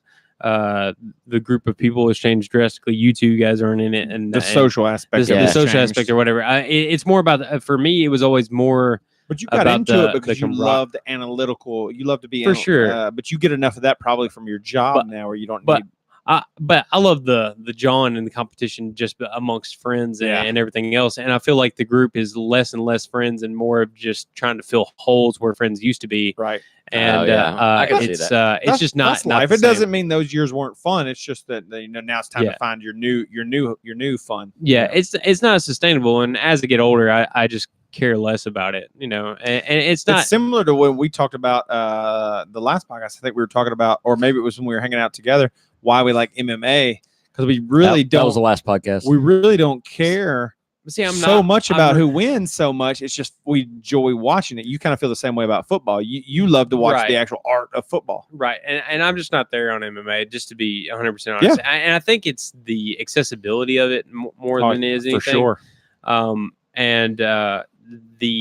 It's the same reason I don't like college sports. College sports, the players don't stay as long as pros. Pros in professional football stay there for 10, 12. I mean, take Tom Brady. He's playing I think number 16, his 16th year in the league or something like that. Crazy. Which is insane. You can get behind a team. And for us, we're in a state that has a team that represents basically our entire state. Right. I told you guys I was or didn't get too much into it, but I've been watching the USA women's soccer team, right? Because I'm just like, man, they're representing our country and doing it, doing us proud, and it's pretty awesome. We're the number one team in the world. We won the last World Cup, and we're in the World Cup before that. Our US women's team is top of the line, by far. The first game they played in this women's World Cup, they beat Thailand 13-0. Wow. And as far as powerhouse countries, though, we led in the women's suffrage. We were the first. We were the first for women to become liberated, which is a big thing, because the competition level for the women's not there, because there's so many countries who don't allow the women to play sports. Yeah, that's and have the same rights. So you're 100% correct. The teams that are the top of the line are your European countries, Germany, France, England, and United States, Canada, the more modernized countries versus the countries I'm trying to think of a couple. Saudi Arabia, Saudi Arabia, Thailand's a smaller one. Kuwait, Nigeria. Kuwait. Your smaller countries, pretty modern though, aren't they? I mean, that's a pretty, but small. I mean, they're a tiny little country. The talent pool to pull from is hard to pull from. So that's true. The U.S. men were playing the other day in the Copa America tournament, and I watched them play. And they literally started every single bench player. All 11 starters got benched, and we still beat the country of Panama. Sure. So, I mean, it just, like you said, it just the talent pool and the size of the country, everything factors in. But all that aside, you guys kind of went through the same phase. I think over time, you start to kind of hone in on what's more important to you as you get older. And you just kind of, some of the stressful things, you just kind of I honed in on whiskey. Yeah, I think you just shift what's important. I don't think necessarily you were wrong when the other stuff is important. I think it's just you have shifting priorities, and you may shift back. I think about once my kids have moved out and moved on, what things will I do differently? And what will I be like? I don't spend a lot of time thinking about it, but I'm curious. Because in just 10 years, I will have a 23-year-old, an 18-year-old, and two 16-year-olds. And God, my life will look massively different in 10 years. Right, and you guys know how fast 10 years goes by. Yeah, I know how fast the last 10 years went by. So I think I just don't want any hobbies that cause me any kind of stress. I have so little time for any kind of hobby now. I want it to be purely just video games don't stress you out. No, they don't, because I don't play the ones that stress me out. Bullshit! You play the most stressful games that there is. Well, okay, but that game give me a lot of I guess what I'm talking about is like your Overwatches or your online. Which is why I play lay down in bed at night worried about your video games. No. But when I'm playing it, I'm getting pissed because my team's not doing what they should be doing, and I'm with you though, because like I play Rocket League because to me it's not stressful. See, it's stressful as fuck to me. That's why I don't. Yeah, I'm sorry, I'm stuttering in the mic, but yeah, it's the same reason. I don't I don't feel relaxed after I'm done playing it. For me, it's I look at. I mean, I agree with you. this would be like an unfair statement, but at the same time, you haven't played it near as much as me. So when you play it, it is a fast paced, complicated game to play. Yeah, that's fair enough. And like, but I think the victories are so short lived though, because you get it and you score and you're like, oh yeah, that's great. Now it's the next game. So what the fuck are you working on this one? You know, the high goes away real quick. But yeah, that's the thing I like about it is like, fuck it, on the next game. Yeah. So you were talking about like you were hinting at like Sekiro and Dark Souls and things like that. Like, yeah, but like I learned it. It's like learning a dance, and like now I've learned it, and so it's really satisfying. Well, that's how Rocket League is for me, because you've seen some of the goals of score. It feels nice when you finally get it. Fair enough. I mean, certainly if that's your thing, like do it. It's just not my thing. It doesn't bring me. Your game is a marathon. Mine's a sprint. Yeah, I guess so. Yeah, I guess because it's short. It's very short and to the point. Yeah, and that's easier to pick up. When I do play video games, generally I play either sandbox or something that's like a fighting or a football that requires I can pick it up and put it down, and that's really typically don't where have to invest any time. Where I'm at now with my marriage and my kids, I have a harder time. My attention span's not there for like a long, in-depth story for a lot of games. Every now and then I get the hankering to want to dive into something like that. But I often find myself getting started on those games and not finishing. But you can do it later on. For sure. And I think that goes back to what we're saying, the team sports versus personal. Like, you know, playing the games that I play is more of this personal goal, personal thing. A journey, and you're playing something that's more of a team. Like, we're going to do this and we do it or we don't or whatever. And then we go on about, you know, I want to personally see myself grow and do the things. And I think that's just different people.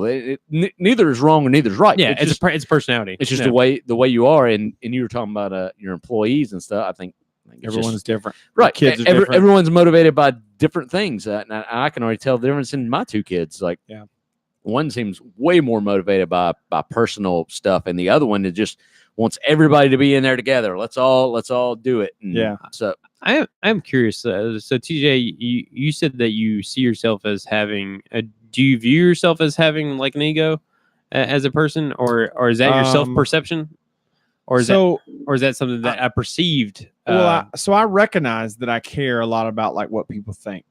And I consciously am constantly working on it, which is amazing for somebody that seems to act like they don't. Well, that's what I was going to say. You may see it and think like he doesn't care, but it's because I'm so often for so long actively working on that. So I spend a lot of time thinking about like how I'm being perceived by other people, whereas, and I may do what I want to do, but I'm really annoyed and really bothered if I think I'm being perceived wrong.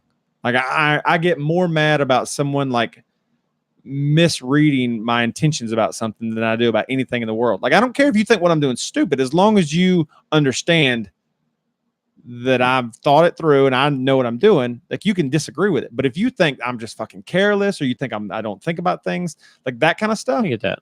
That shit will piss me off more than anything in this world. I just want to be perceived correctly. You don't want to be misunderstood. I don't want to be misunderstood.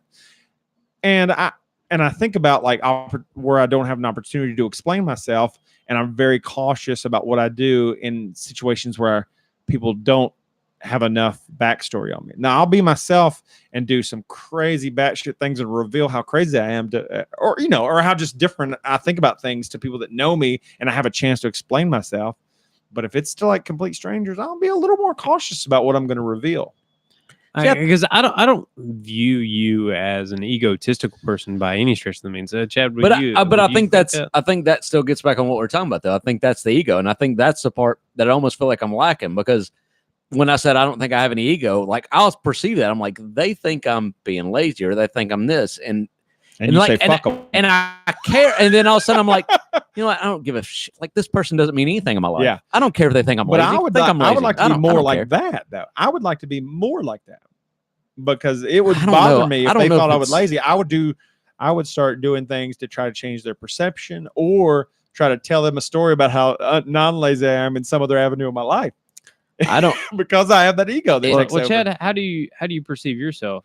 I don't like I said, I don't think I have enough ego. I think I care about only myself, my own thoughts so much that I don't know. I think I miss out on opportunities because I'm not. But I envy that about you, man, and I look up to you about that because you truly don't seem to really, and never have. I've known you for a long time, but you really are 100% Chad, kind of regardless of how anybody feels about it. Yeah. I mean, I guess I am. I just feel like I miss out on some opportunities in life because somebody might perceive me differently, and you don't do anything to correct it. I don't do anything to correct it because I don't care. Do you think it's a lack of assertiveness or confidence, or no, not how would you characterize that? I characterize it as ego. Like I don't feel the need to jump out for whatever I'm doing to go talk to this person to prove to them, or to make sure they understand that what I was doing was not.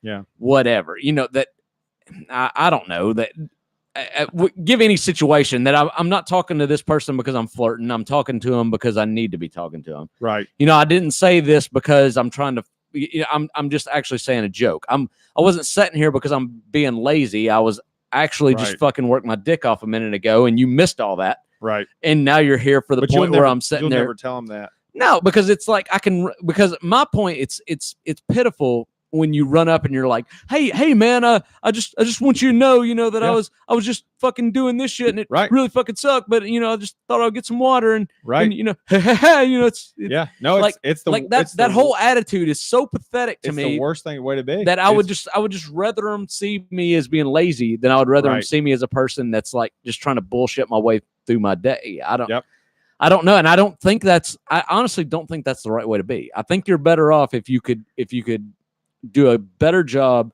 of trying to let people know that, hey, I was really actually just working hard, and now I'm sitting here, kind of taking a break. You understand what I'm saying? I get what you're saying, but now I'm doing some self-analysis right now. At the moment, I'm trying to think. I don't think you have the ego. I don't think you have the same ego that I do. I think Chad probably. Just the way I kind of think I'm somewhere in between y'all. Obviously, there's different avenues where your ego manifests itself, though. Like you may have an ego in one area, right? You like to be perceived as a person that is. You don't like to lose. Your ego comes out heavily if you feel like you're losing. You're just a winner. I mean, you are. You're just a winner through and through. You're gonna win. Would you say that I'm a sore loser? No, I wouldn't say you're. I don't. I say you're sore while you're losing, but once you lose, then you just chalk it up and go on to the next thing. But once you're losing, it's like things have got to fucking change because we're not about to lose this motherfucker. But then once you lose, then I don't think you don't walk around piss and moan about it. No. I think it's just a good game, and then you move on. No, you're fine about that. I don't know. In the self-analysis, I wouldn't know how to characterize myself. I don't know if I've really fallen into either one of those slots. I don't know. I just think ego is such a hard word to define in and of itself because ego could be perceived in so many different ways. I mean, I think if you look at the word ego, and I'll pull it up here in a minute. I typically think of ego as something or a characteristic that defines someone who is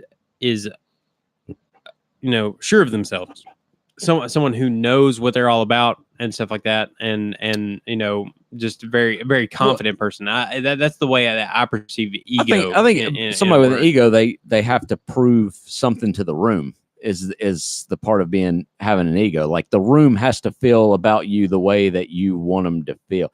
And I don't know, like I hope you're not like TJ. We're talking about you having an ego, but I can quickly list a dozen people I know that have a bigger ego than you. I don't think you got a big ego.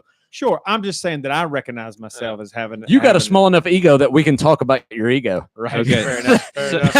So if you had too big of an ego, we couldn't even have this conversation. So ego defined on Google, I guess, is just a Webster's dictionary kind of thing. I wasn't. Is a person's sense of self-esteem or self-importance.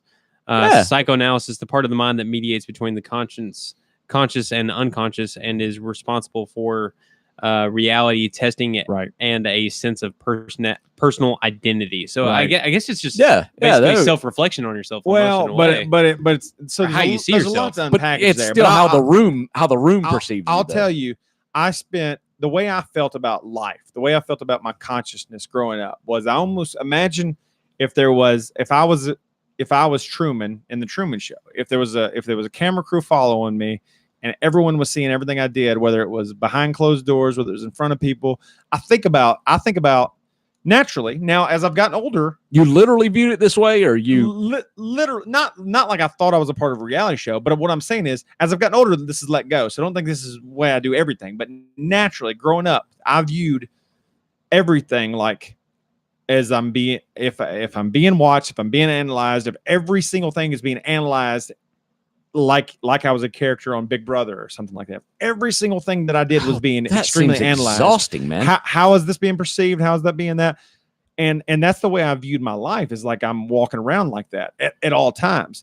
Partially, I mean, it was just bad software. Partially, I think it was, because I grew up believing that God was watching me in every move that I made. And I didn't grow up thinking that I would go to hell if I did one thing and I would go to heaven if I did another thing. But I still thought that, like, I still always believe God knows everything. God sees everything. God's watching me at all times. But then I also thought about, like, when I'm in a room and there's other people there, I would think that every person would notice any missteps, anything that I said. They would judge me on how I said it, everything like that. What I've grown to learn is a couple things as I've gotten older is, one, I care less about what people think about. If they were judging me, I care less about what they think. And two, I realize that most people are so self-centered that they don't even fucking notice or care or remember after I leave the room what I say or how I come across. So I heard a famous person say recently that like people will come up to them and to meet them, and then they'll come back a lot of times 5 minutes later and say, sorry about how I acted. I was really nervous. And they're like, I didn't even notice. Like, what are you talking about? Like, yeah. I felt like probably in any new situation with a new person, like I could easily fall into that when I was younger. And now, part of my role, part of my job in sales is really made me force myself into, I constantly have to be put into uncomfortable situations and be comfortable. And I feel like I've beaten a lot of that, but it's just putting focus on that aspect of my life. It's just revealed how much work I actually had to do and how far away I was from the man that I am now. And I think you talk about differences in me when I'm in my 30s. A gigantic part of that has just been me overcoming that ego.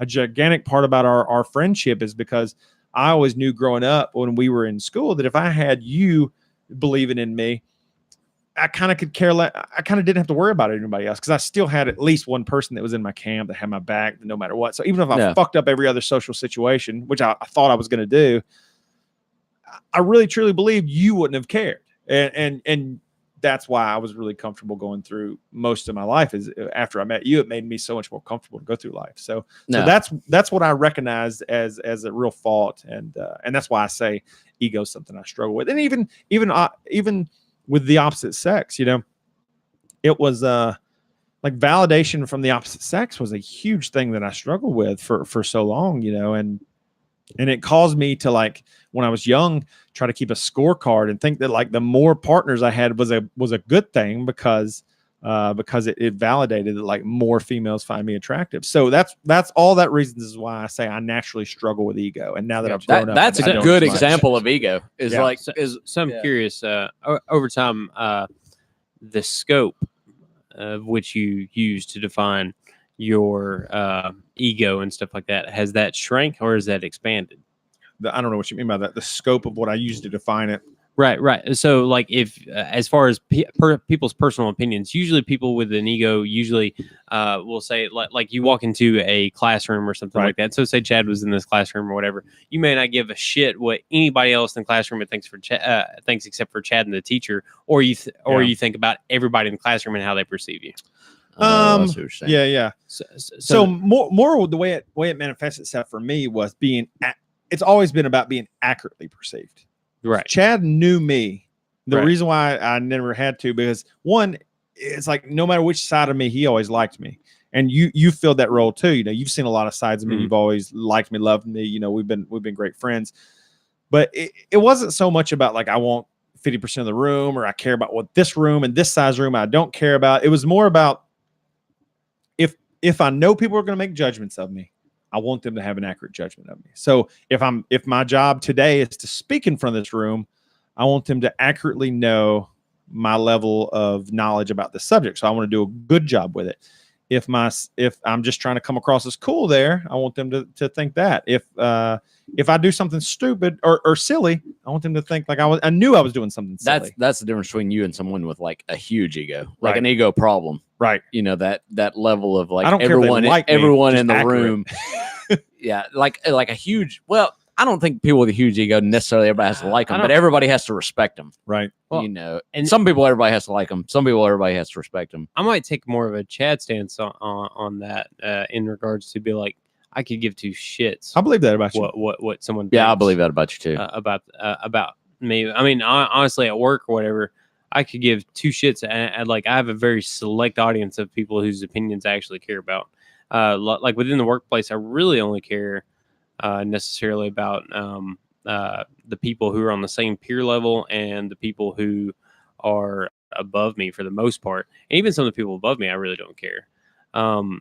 That doesn't surprise me at all. You definitely come across as that kind of person. Well, because we can shit on you here for something, and you don't seem to care. No, you don't. It doesn't bother you at all. That no, I am who I am, and you guys are who you are, and and that doesn't change. Right. You've never struck me as a person that felt like you had to do something to fit in with anyone else, or you felt like you needed anyone's validation. Well, like you would just quit your job and go work at another job if you felt like you had to fit in with these people.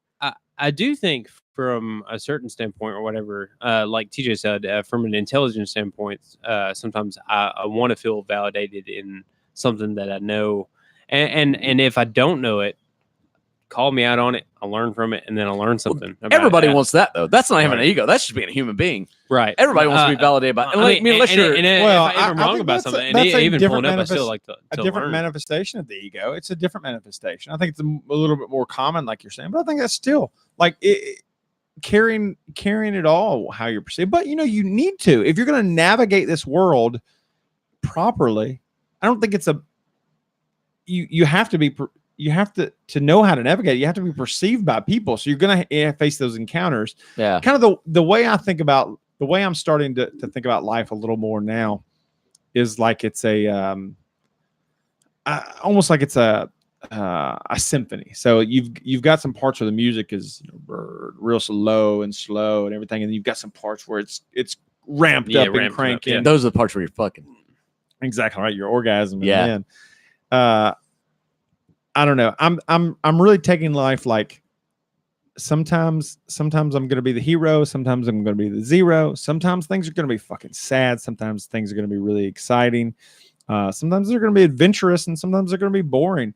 And I'm going to fuck up a lot of times, and I'm going to do some things that are great. And I'm really trying not to judge either direction. I don't want to get too high on my own supply of how great I am, and I don't want to get too fucking down about how shitty things are sometimes, because it's all part of one beautiful symphony. If you didn't have one, the other one wouldn't be so great. If you never fucked up, then winning wouldn't feel so great. And if you never won, then fucking losing wouldn't suck so hard if you never knew what it felt like to win. And like when I really keep that in perspective right now, it makes me I care about each one as much, but I don't let it linger. I learn from that's part of life that I'm in, but I don't let it linger, and I don't live on. I'm really sorry, but I have to go pee. No, you're good. I cannot do.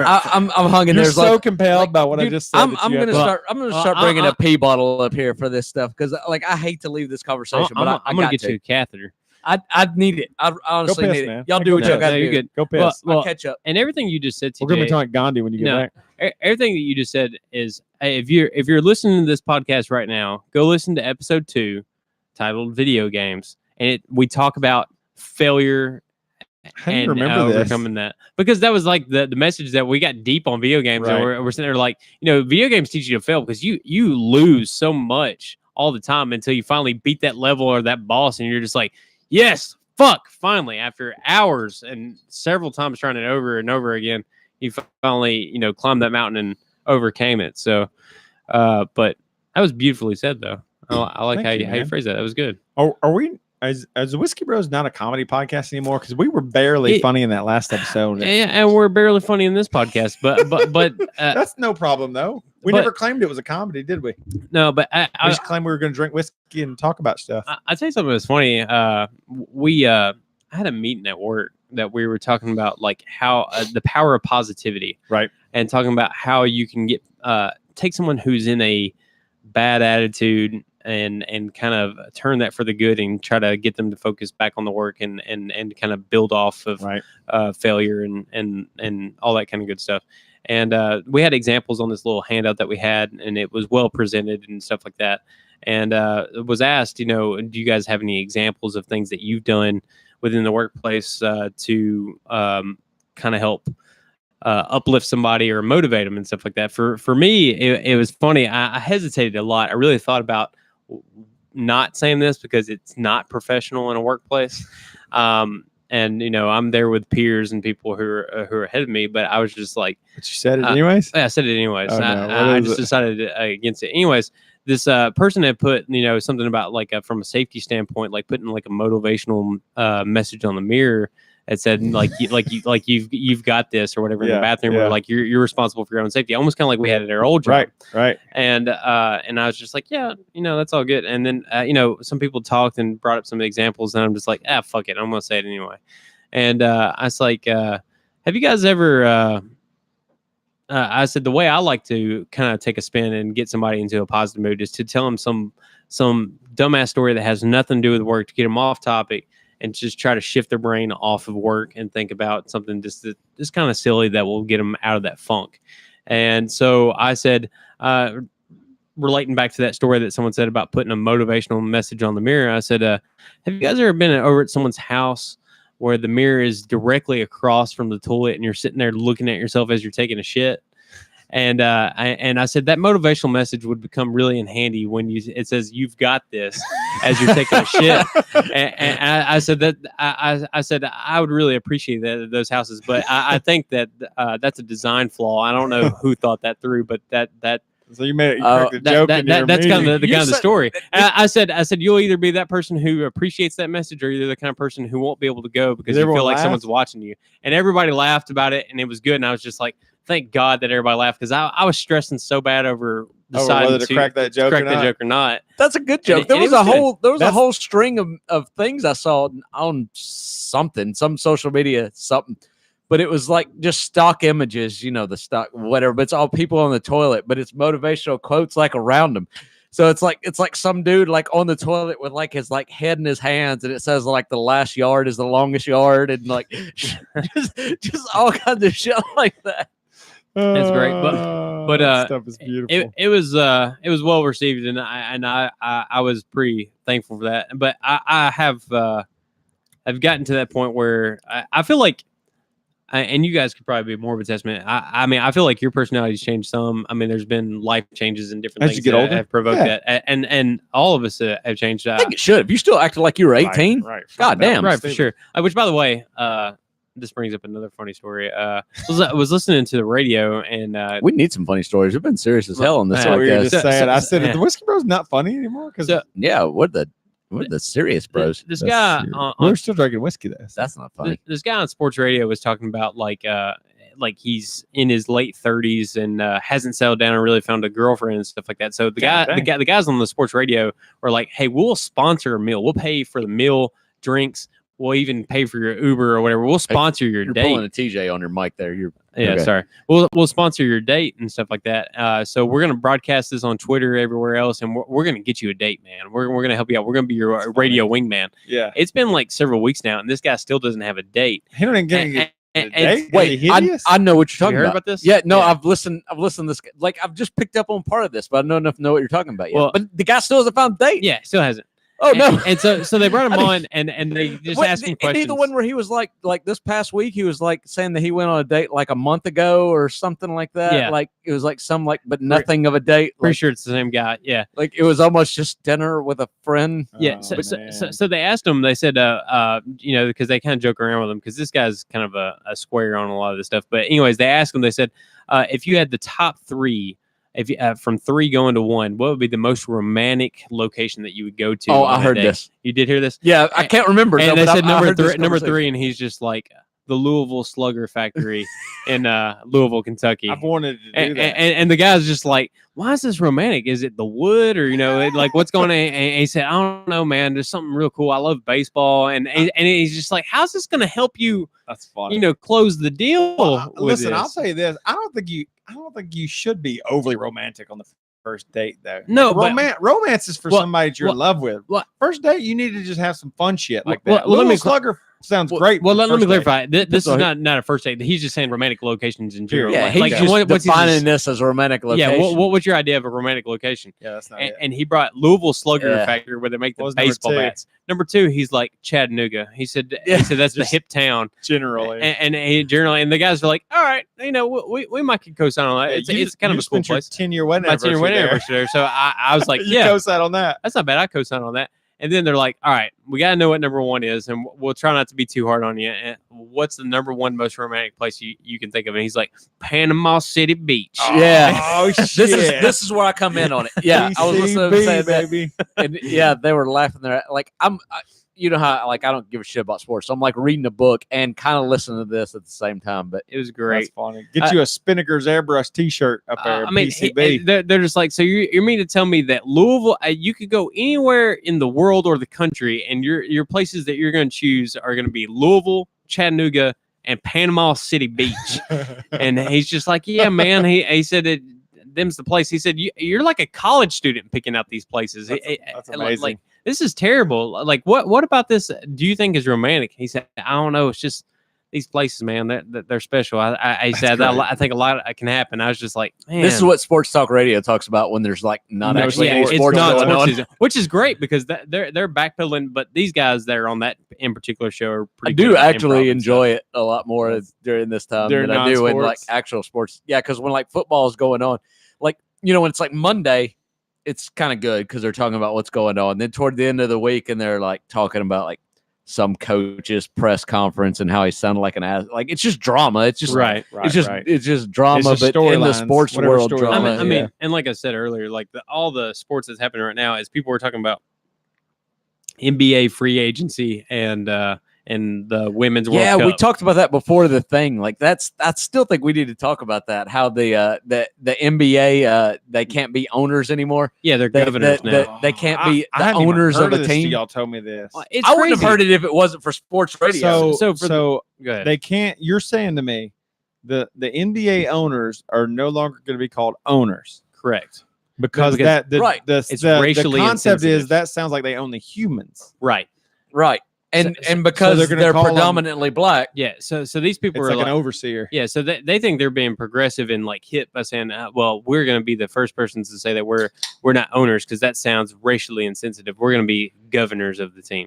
But the thing is, they own the business. They own the team. They own the rights to the team. They own the copyrights. They own everything about that team. Well, and the thing is, they take these people, they choose to work with them. They pay them a salary, which puts them at above the top 1% in the world, like probably the top 0.5% of the world, and that makes them slaves. Well, how is like sign me the fuck up for that. But I think it's that for the record, that's indentured servants. They're getting paid, but it's probably that they're saying that like probably every owner in the NBA I don't know what that means is white, right? Indentured servant is a person who like say you took out a loan, you wanted to buy your house. And you said, I will work for SunTrust for the next 5 years if you guys will front me the money on this house. So instead of choose to paying be money. Okay, I see what you're saying. Yeah. For a cost. It defines it. People did that to come an to the new indentured world servant sometimes. or indentured laborer is an employee within a system or unfree laborer who is bound by a signed or forced contract to work for a particular employer for a fixed amount of time. Yeah, so folks would do that when they were in Europe. They would say, "I'll be an indentured servant for the next like 5 years if you'll carry me to the new world." Right, and when slavery ended, there were slaves who didn't have a means to support themselves, so they entered contracts to be paid to stay on the farm and have housing arrangements. Yeah, okay. Well, I mean, I can if like there's no money, I mean, you got to do something. Yeah, I mean, and honestly, for a lot of slaves who were freed after the Civil War and stuff like that, I mean, they had nowhere to go. They didn't have any means to, and people wouldn't hire them for jobs and stuff like that. So they just hired back onto the plantations to do work for a wage. Yeah, it was a bad situation. It really was. It was a bad situation for them for sure. You can't just tell somebody, "Hey, you're free," and then but we still took your great grandfather over from another country and dropped you off here with nothing, and now you're free. So I think figure it out. The part you're missing here is like what happened then is basically the same thing that's happening in the NBA right now. Right. It's true. Yeah. That's why I use it. Yeah, I mean, it's basically the same it. thing. Yeah. They sign them on a contract, high school, and pay them. It's just the optics of it. They're just afraid of the optics because there's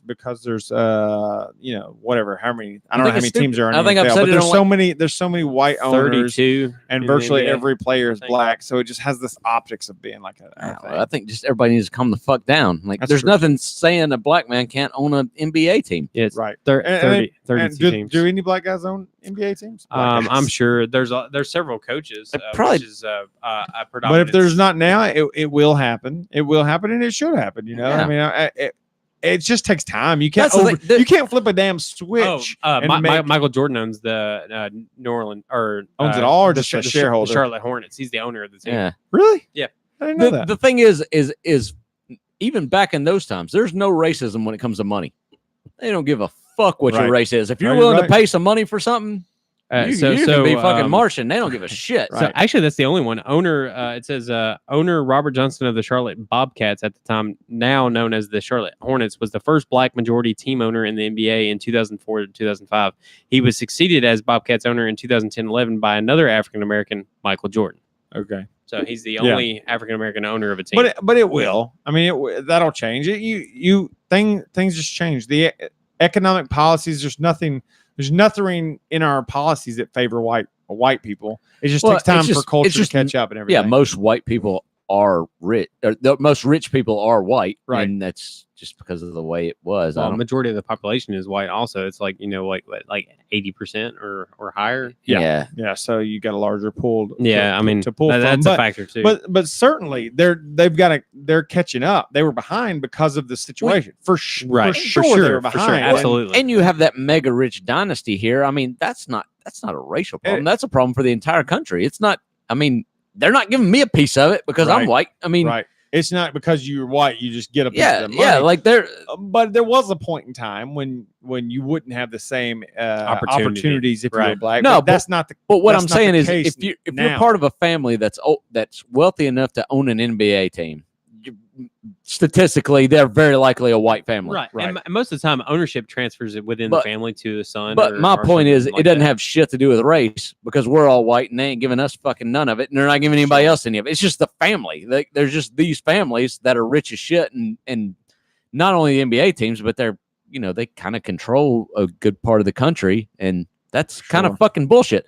But putting it on race, you're missing the bullseye here. Like, that's not the point of it here. Like, you shouldn't have wealthy people controlling things, and like to blame it on race is I don't know. I don't want to say irresponsible, but it's just wrong. It's a problem. It's a problem for the entire country. To me, it's ignorance. It's just a problem for the. It's a lazy.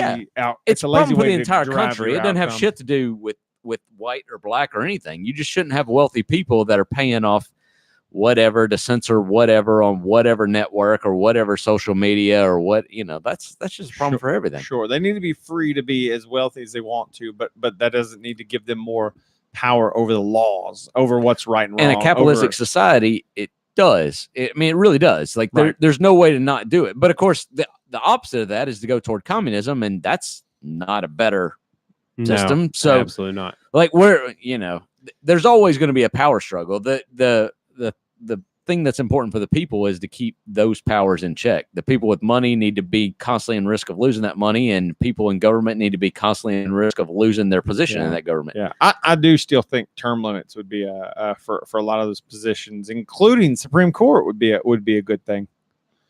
Yeah. That's a real problem for me. Like career politicians, where someone's more concerned about losing their seat than they are about the what they believe in or what the values are. Yeah, and it's just like the bullshit of like the way it is now with like records and social media. I mean, have you been watching any of like the I've been keeping up with it a lot. The Democratic stuff, like Joe Biden stuff, like that man doesn't have a prayer because they bring up everything he ever voted for his entire career as a politician.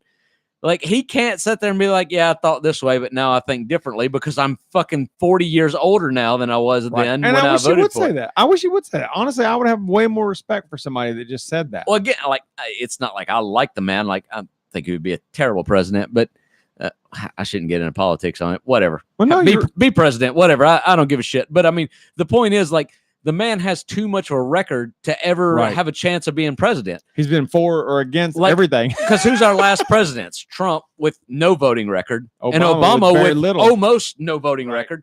You know, it's like there's nothing that you can draw on from and be like, well, they think this or they think that. I mean, you know, that's what they did in the elections before that. It was you know, calling everybody a flip-flopper is what they did. Oh, he's flip-flopping. He's flip-flopping about this or that. Like, well, maybe I just think different now than I did. You know, they still hammered on Hillary for her. Didn't she say something against gay marriage at one point? At one point, she voted against it. They got all on her shit for that, which, you know, Hillary's going to say what everybody wants her to say. I mean, if we're all being honest with ourselves, we've changed. I mean, if we haven't changed, like you said, if we're still thinking the same things that we did when we were 18, then that's fucking sad because you haven't grown in any way, shape, or form. I can tell you that I very much would have argued passionately against gay marriage when I was a younger man and when I was in my early 20s.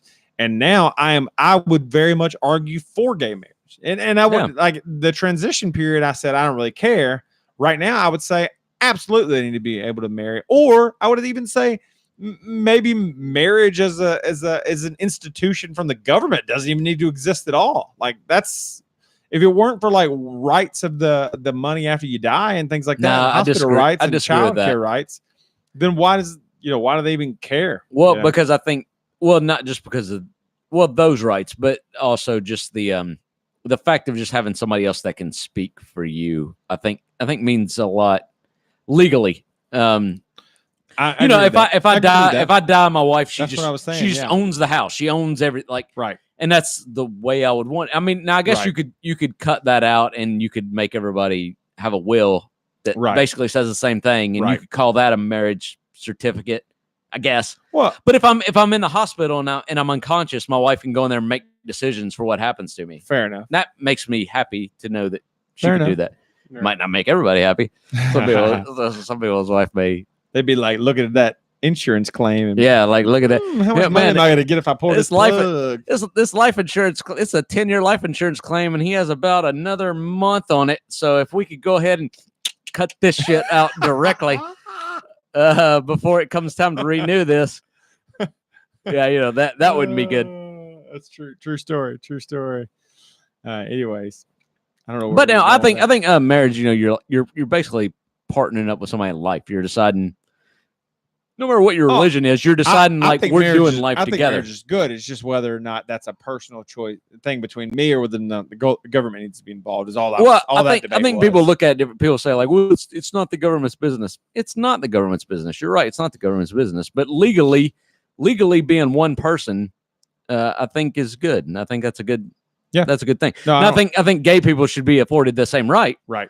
If that's what they choose to do. That was because my point, it's you change so much. Like, I would have argued passion, and I don't have a lot of grounds for that. It was like it was more just that it's unnatural. We talked about this on the last podcast of how when you're younger, you take political stances and social stances, because the thing is you're eager to be an adult. And so you're eager to have an opinion, and your opinion is fucking terrible. That's why like the voting age being 18 is not fucking high enough. Right. No, I agree. Like they want to like bring it down to like 16. Well, like, of course they do, because they're going to get more people. They can influence people easier and get more on their side. The voting age needs to be raised up more, because you don't know what the fuck you're doing when you're 18. Well, I mean, if the president, I'd vote for Master Chief when I was 18. I might steal. I'd vote for Solid Snake with his VP Master Chief. Yeah. Wasn't D's nuts on the ballot somewhere? Yeah. Well, I think honestly, I think it's bullshit that the presidential age restriction is limited to 35. I think that should be lowered, and there should be a cap on how old you are. How old? I disagree. I don't think so. Yeah, I don't think it needs to be lowered to below 35, though, man. You don't think so? You don't think at 30 you would have been fine to? I would be fine to be president now. Yeah, God damn, no way. I'm barely evolved enough to even make decisions for my family. Well, let's be honest. The assholes that they have in here aren't any better. The I assholes that I they don't previously hadn't been any better. I don't know. About How old was John F. Kennedy when he was president? Was he 35? He was in his 40s. Was he? Sure, yeah. He was that? Definitely 35. He was young. He He I was think the he was youngest early president. 40s, I honestly wasn't don't he? remember. All right, hold on. Him and Bill Clinton were young. Let's like Were the Yeah. youngest too, weren't they? I think so. How old was John F. Kennedy when he was elected president? Siri's gonna get on this podcast. Not According to serious. Wikipedia, That's John Alexis. Fitzgerald That's Bixby. Jack Kennedy, often referred to by his initials JFK, was God an damn. American politician who served as the 35th president of Jesus the United Christ. States Just from give us the January fucking answer. 1961 until his assassination in November 1963. You still didn't tell us the answer. What bullet pierced his brain? Yeah. Oh Lord. Way to go, Google. Way to make me look like a dick on the internet. John. Wait, he was born in 1917. Okay. So wait, we can He do was our born own math. 1917? No way. That's what it That says. sounds May right. 29th, 1917 to That sounds November right, yeah. 22nd, 1963. And he served as the 35th president from January 1961. So what's the 61 difference? minus 17. What's 61 minus 17? Seems man. crazy. Like he was born in 17. Yeah, we're too many whiskeys in. Hold on, I got Or one. way too many whiskeys. I thought Hold on, Levi let me would ask do Google this. that. What is 61 minus 17? 44. Bam. 44. Okay. There you Okay. go. All right. Well, at least you got that right. You calculated it and you said bam. So he was 44, and that's the youngest. No, Well, I no, just wanted to win. actually, I think That's my No, competitive side. no, that I'm he was pretty talking sure there about. was a younger president that was like not elected. That was like a vice president that was put in like a long ass time ago. Am I not right about What's that? the age restriction on vice president? Who was the youngest Probably same. president? I would think probably. Here's a summary from Wikipedia. Jesus Oh, Christ. here's the Person summary who from assumed the Wikipedia. office was Theodore Roosevelt, who became president at the age of 42 years, 322 Okay. days. Really? Theodore Roosevelt? Teddy was. Really? Hey, that's a good trivia night question. Right there. Yeah, because I would have Who was thought the JFK, and Bill JFK? Clinton. Man, that's what I thought too. Both of those guys. I was thinking there was some like president like from like one of the single digit presidents, like some Adams. No, they died, and then somebody took their place, and they were like really fucking young. But I don't remember I don't know the president or who took their place or anything. Theodore Roosevelt. That's crazy to think about that. He was The youngest president? He was the only. I know for a fact he was the only third party president to ever be elected president because he ran the Bull Moose Party and not Republican or Democrat. He was a. Wait, was he a 3-term president? No, that's you're thinking Franklin Delano Roosevelt. Roosevelt. Yeah, Roosevelt was. four-term, but was he didn't, four-term. he didn't finish his fourth term. He died And during his Truman took during over. his fourth Okay. term. Okay. Harry S. Truman. Harry took over. Truman. Yeah. Yep. Yeah. So My American history is actually pretty terrible outside of those few random facts there because if you ask me to name 20 presidents, I don't know that I can I do could it. definitely do that. You think so? Oh, I could name 20 presidents. Let's not do it because I don't want to keep up with it. Yeah. You're going to but I start could definitely naming do it. them, and I don't want to tell you if you're right or I not. looked him up here recently, so I might could be in that ballpark, but it's still hard. Hey, no, I'm going to change subjects completely if that's all Please, right. Oh, no, please, that's please perfect. do. Absolutely do it. Yeah. You're fine. I told you about this. So we're talking about American history on this I hope it's podcast. funny. We're Welcome gonna back, start guys. naming presidents. No, no, I'm Oh, just gonna- Jesus, y'all got to get off your mics. This is awful. Whoa. Gotta kill it. Oh my God! Yeah. Stop it! Stop! That last podcast, TJ was doing that grunge thing in his thing, and I about ripped my headphones off. What was I could doing? stop doing it. He was doing that. You were doing that. It's the ring thing. It's seriously like I knew it was a joke, and I could not handle it. Like my ears were like, You still couldn't handle it, even knowing it was a joke. I'm like the audio guy of this podcast who doesn't do anything with the audio except critique it. Yeah, you do. You tell us what we do before we fuck up all the time. Yeah. So I told Levi about this, but I was at a pizza place recently, and it was Blaze Pizza in Bowling Green, Kentucky. You ever been there? I have one in Murfreesboro, by the way. Really? Yeah. Okay. Just There you FYI. go. If I'm ever in Bowling I was Green. at that So way. run us down. What kind of pizza place are we looking at? Here? Have you ever been to Pie 5? Mm, Okay, so this I've is like not, but I've this been is- to I've seen them. NY Pie, I'll which just- is awesome. Wi-Fi. well, that's NY different. Pie. NY Pie doesn't help us because it's totally different. Oh, But that's is a it- real place in Wi-Fi. Yeah. Did you log into their Wi-Fi? no, it's New NY York. New York. Wait, on your NY phone? Pie. Oh, okay. Come on, bro. Get your act together. Jeez, I don't know. I'm I trying just like I'm trying to regular find a pizza. picture here. I'm scrolling through at the same time because I want to show you this picture. Do we if I got can some find it. American pizza here? No, New York pizza is still American pizza. Sure it is.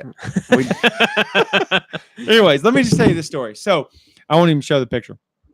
Wait, hold on. You still got to tell them what kind of pizza place this is. Yeah, that's part of the story. Okay. So Blaze Pizza is just it's this new thing where we're quick fired pizzas, and you build your pizzas like you would at Subway. So they just start out with a crust. You tell them which sauce, you tell them which cheese, you tell them which meat, and you're picking your different things like at a Subway or something. Okay. That's better than the name sounds. The name sounds like some kind of like podunk fucking town of like Blaze Pizza, Bubba's Blaze Pizza. No, it's not that at all. But the pizzas they're not like the best. This pizza was okay though. I'm not complaining about the pizza.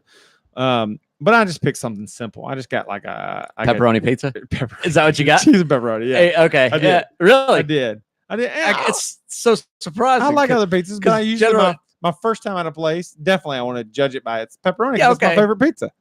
Yeah, I do. I love how you. Okay. Yeah, that's shut up.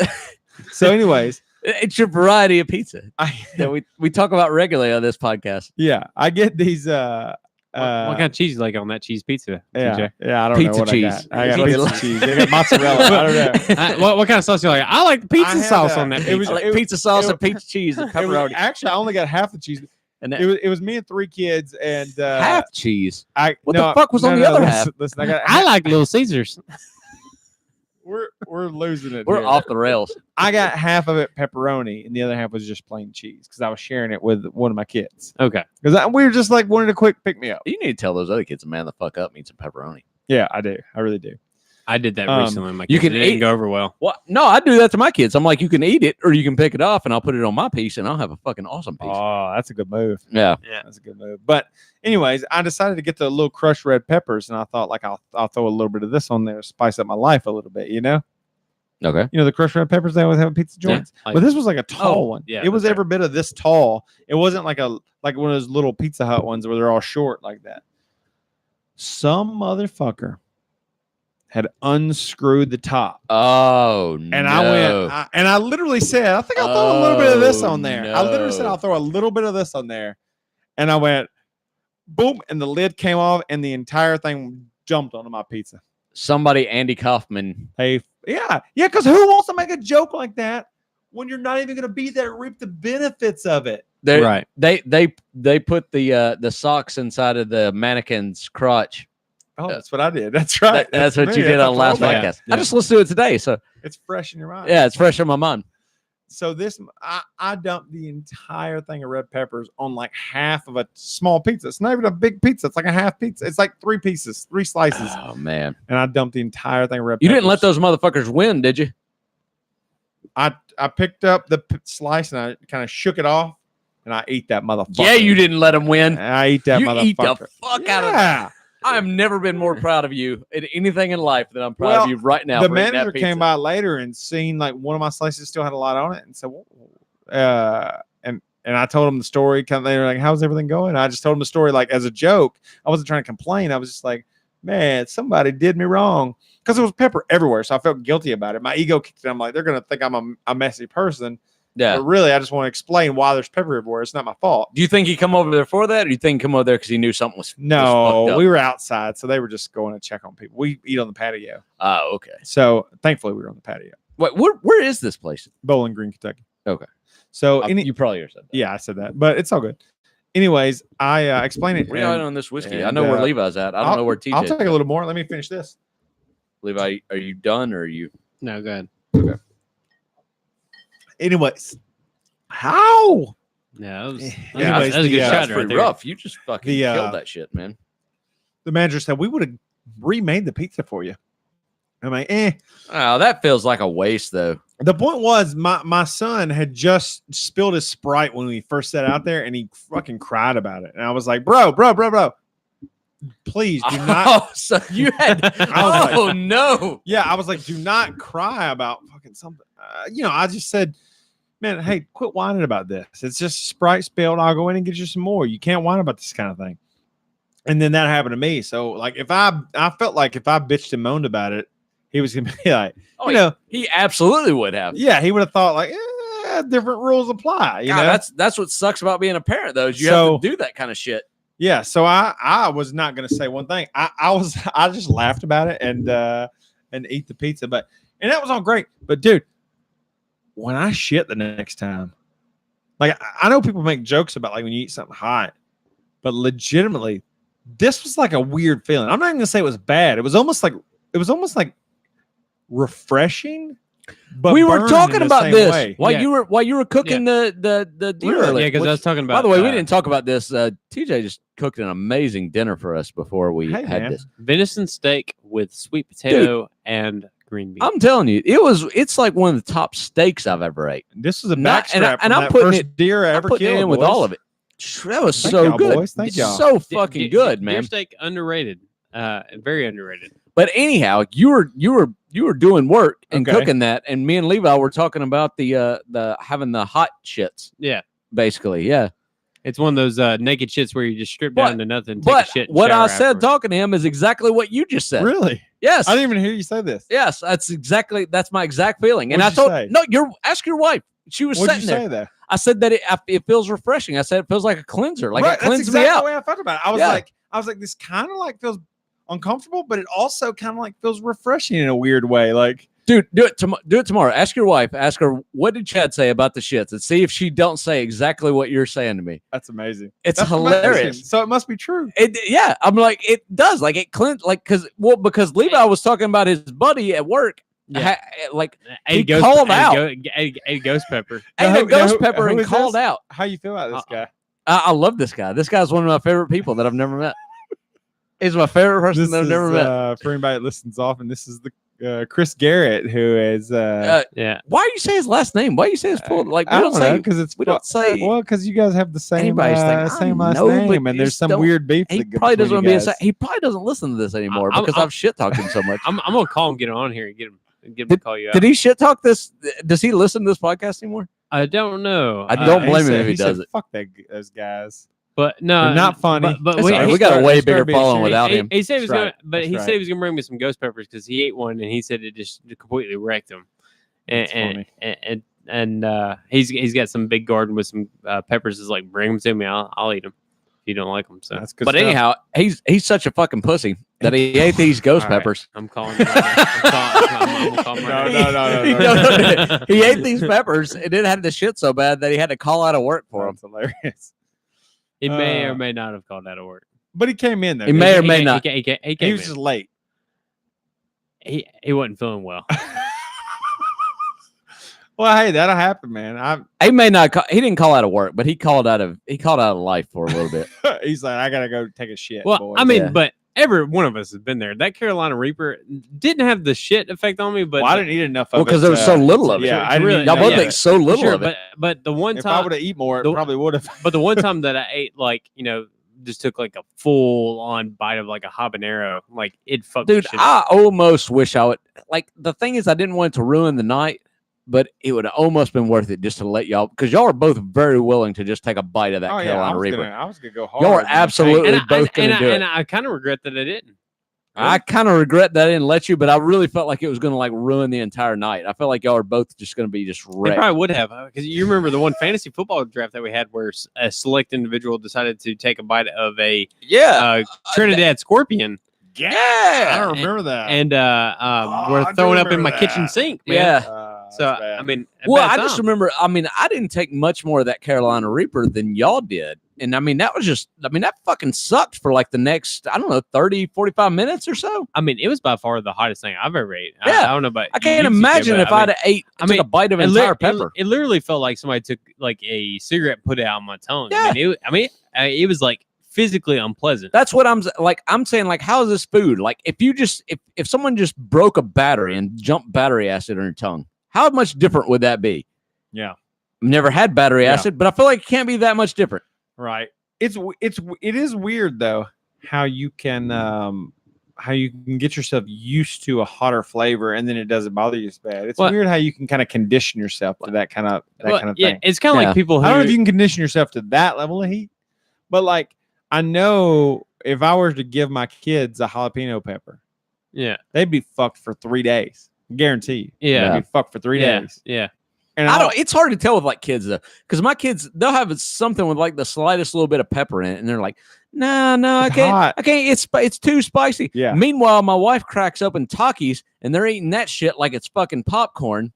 Really? Yeah. Yeah. And I'm like, y'all are lying little shits. Is what y'all are. Yeah. Well, hey, it's like Like these things are hot as balls, man, and y'all are sitting there eating the shit out of it. But because it's chips, y'all are like so okay with it. Yeah. My oldest one just recently decided to bite into like a banana pepper, and banana peppers can have some heat to them. Occasionally. And y'all were at Papa John's recently. Yeah, Papa I guess. John's, yeah. And she got a banana pepper, and she's like, you know what? I see you eating it, so let me try it. I'm like, I'm so proud of you right now. First of all, for just trying something outside your comfort zone, because kids are so vanilla. Your oldest daughter? Yeah. Yeah. They're so vanilla with a lot of things. The salads at Olive Garden have those in it as well. Yeah, they do. Yeah. And I love them. Yeah. And I love I love the Papa John's ones and the Olive Garden ones because I think as far as banana peppers go, I think they're like low on the hot level. Yeah, but they're delicious. Banana peppers just taste so Yeah. fucking good. Yeah. Like they're my favorite pepper just by taste. Yeah. Yeah. Which, by the way, if you ever go to like a food store to go buy them, they're not called banana peppers most of the time. Pepperoncinis. Yeah. Yeah. It's just like you. If you I got a banana peppers on my gyro today that I told you about. Attaboy. So good. So Hey, good. hey, It's good. In-N-Out, It's good if you go In-N-Out Subway Burger. get- In-N-Out or Burger, they something have like ketchup. They have ketchup, and they have those little peppers in a little container that you can get. See, I like to bite the end off and then squeeze the juice. Where on do my- I on gotta my go french to fries. get to an In-N-Out Burger? I How think far away do I gotta go closest from here? one to be Texas. No, Gosh, yeah, damn, that's Texas wrong is the with you. closest I've seen on the map. I mean, but, I'm sort You of might a as well go burger to- you- guru. You might as well go to California if you're gonna go because that's Well, where they started. but you said Eh. you've never had a Whataburger. You've had a Whataburger. I had a Whataburger Right. like a No, few weeks he ago. never had a Whataburger. I never had a Whataburger. Neither one of you have.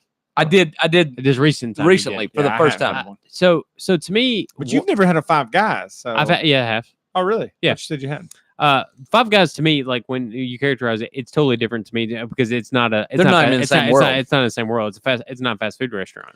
Yeah, I think when I got a Whataburger, like the reason why we stopped because y'all are like, oh, you're eating at a drive-through. Like I honestly didn't even Because you consider don't. that. Because you don't. I think I honestly thought of Whataburger was going to be in the same category as like a Five Guys Or Steak and Shake is. or even like Yeah. a Steak and Shake, a like good burger. It is. something that it's not as good as it used to be. I think I don't know if Steak and Shake has went downhill or my expectations have gotten higher. Probably. It's both. probably a little bit both. Probably both. They're the cheapest though. You know, you can get like a burger, fries, a drink, and a cookie all for under put- $5 and put cheese on all Yeah. of it. Yeah. Yeah. You can just have them pour cheese. And they're like, Yeah. and the bill will be like $4.30. I Yeah. turn that fondue upside down and just pour that Yeah. chocolate. You know it can't be that Yeah, now that cheese waitress on is there. going to wipe her ass with that check before she hands it to you. But Sure. still, Sure. Now, but what was your thought of Whataburger when you? I think Whataburger is the best fast food burger I've ever had. Okay, and I I'll think put it in that to category. me, and they've had this conversation on Good Mythical Morning and some other places I've seen where they compare In-N-Out Burger, and some people are just like, man, hands down, In-N-Out Burger is better. In-N-Out and Whataburger are the comparison. Is the top two? It seems like those are generally? compared. And then there's another one, I can't remember the name of it. It's Northeast and like towards New York. That's kind of a fast food chain that's kind of picking up some steam. Whataburger, In-N-Out, Five Guys, not any of those. Five Guys wouldn't be qualified. It's in In-N-Out No and drive-thru. Whataburger, and I could probably find the other one, but it's for me between the two. I've had Not Checkers. no. This is I was something. gonna- I'm okay. gonna tell you this is that. probably one Fries you've not wise, heard they're of. good though. I mean, French But fries, for, Checkers. for me, they're very comparable. In-N-Out Burger and You're the only one here that's Whataburger. had both. So I've had, oh, okay. Well, then I'm not excited to try In-N-Out. Then I thought all these were because I've heard them compared to Five Guys, so I thought I was getting a Five Guys level burger here. no, And I didn't I get don't think so. that at all. Which I'm not saying Five Guys has the best burger, but I mean it's a good burger. it's I hadn't had it in a while. I need to try it again. I think it's the best burger you can get that's not at a place where you got to like sit down. Have you guys seen that chain- movie Founder? I don't even know what that is. Founder's about the McDonald's. It's the McDonald's story. The movie. about it. No. I've read a lot about the McDonald's, like the way they changed the way that they marketed everything is because they decided that the kids generally decided where the parents would eat that day. Yeah. Or that night. I've heard that too. The movie's not about that. The movie's about this sales guy that sold milkshake machines shows up at this the first McDonald's. The McDonald's brothers were there, and he's selling them milkshake machines. Oh, and dude, that's a great Michael Keaton movie. Yeah, Michael Keaton's is the main character of it, and he sees their business. And he's like, "Holy shit, this is great!" And he loves it. And he convinces them to try. They had already tried franchising before unsuccessfully. He convinced them to try it again, and he opened up the next franchise. And then, but McDonald's is McDonald's the most garbage like fast food? I mean, they're the most garbage, right? No, I wouldn't say that. Who's more garbage than McDonald's? Jack in the Box. Jack in the Box, yeah. Jack in the Box. All right. How would you? All right. They're both pretty fucking low. So, Chad, I know you've But no, been McDonald's does a lot of things to try to stay like you. McDonald's does a lot of things well. Like you look at their fucking like breakfast, like it's done pretty well. You look at their coffee, the McCafe. Coffee. McCafe is fucking boss, man. It's I'll take their iced coffee over a lot of iced coffee. I'll take it over Dunkin' Donuts every day of the week. I'll take McCafe. Yeah, but not and Starbucks. Dunkin' Donuts tries to market themselves as coffee being a specialty. I think Dunkin' Donuts sucks at donuts and coffee. I think Dunkin' Donuts should fucking vanish from the face of the earth. I disagree. Their donuts are garbage. I would rather have Krispy Kreme or some goddamn independent Chinese donut shop every day of the week, or Shipley's. Shake Shack is the place northeast. I've heard that actually. Yeah, I agree. Like Dunkin' Donuts? I agree with all the donut talk, not the coffee talk. You like Dunkin' Donuts coffee? Yeah. Really? Yeah. I'm surprised by that. Well, I don't drink any of that sweet coffee. I mean, I'll drink black coffee now, and you still like Dunkin' Donuts? Fucking coffee? It. Nah, well, I hadn't had it since then, so I don't. You're comparing. I don't know. I'm comparing. They're like those things, and I give them a slight edge over McDonald's, a very slight edge, but I feel like they're extremely comparable. The two of them. Maybe I'm comparing. I don't think they should be banished off. Now their donuts, the donuts can go fuck right off. Yeah, unless you're getting a munchkin, the little donut holes. That's the only thing worthwhile at Dunkin' Donuts to me. I never had that, but like I never woke up in the morning and been like, you know what, I want. I want some birthday cake this morning.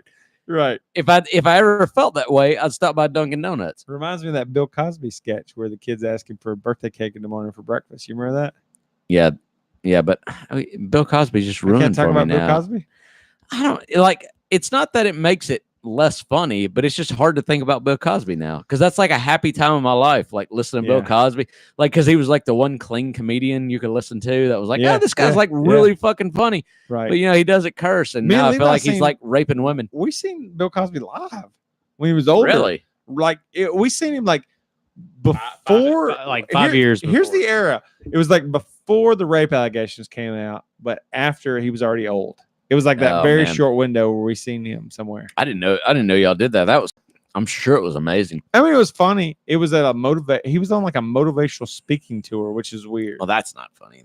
But he did some funny jokes and stuff in there. But yeah, you're right. The Cosby Show was great, but now it feels all weird. It's just hard. It's just hard for me to. I don't know. I think I just really like Bill Cosby a lot. When those allegations came out, I just immediately dismissed him. I'm like, fuck that. There's no way fucking Bill Cosby. But then more and more people. But now that's like real. It's He's just like in jail right like now. A heartbreaking. Yeah, motherfucker's in jail right now at like 80.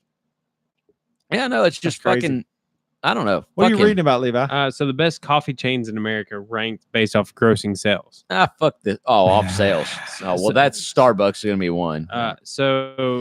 We can't get through one podcast without a list, can we? No. Hey, it's a list. To be honest with you, I love ranks and lists. I know you love ranks and lists. So Starbucks is number one. I don't mind them. Who is number two? Dunkin' Donuts. Let me tell you. Who's number two? Who's number two? Who's number three? Tim Hortons.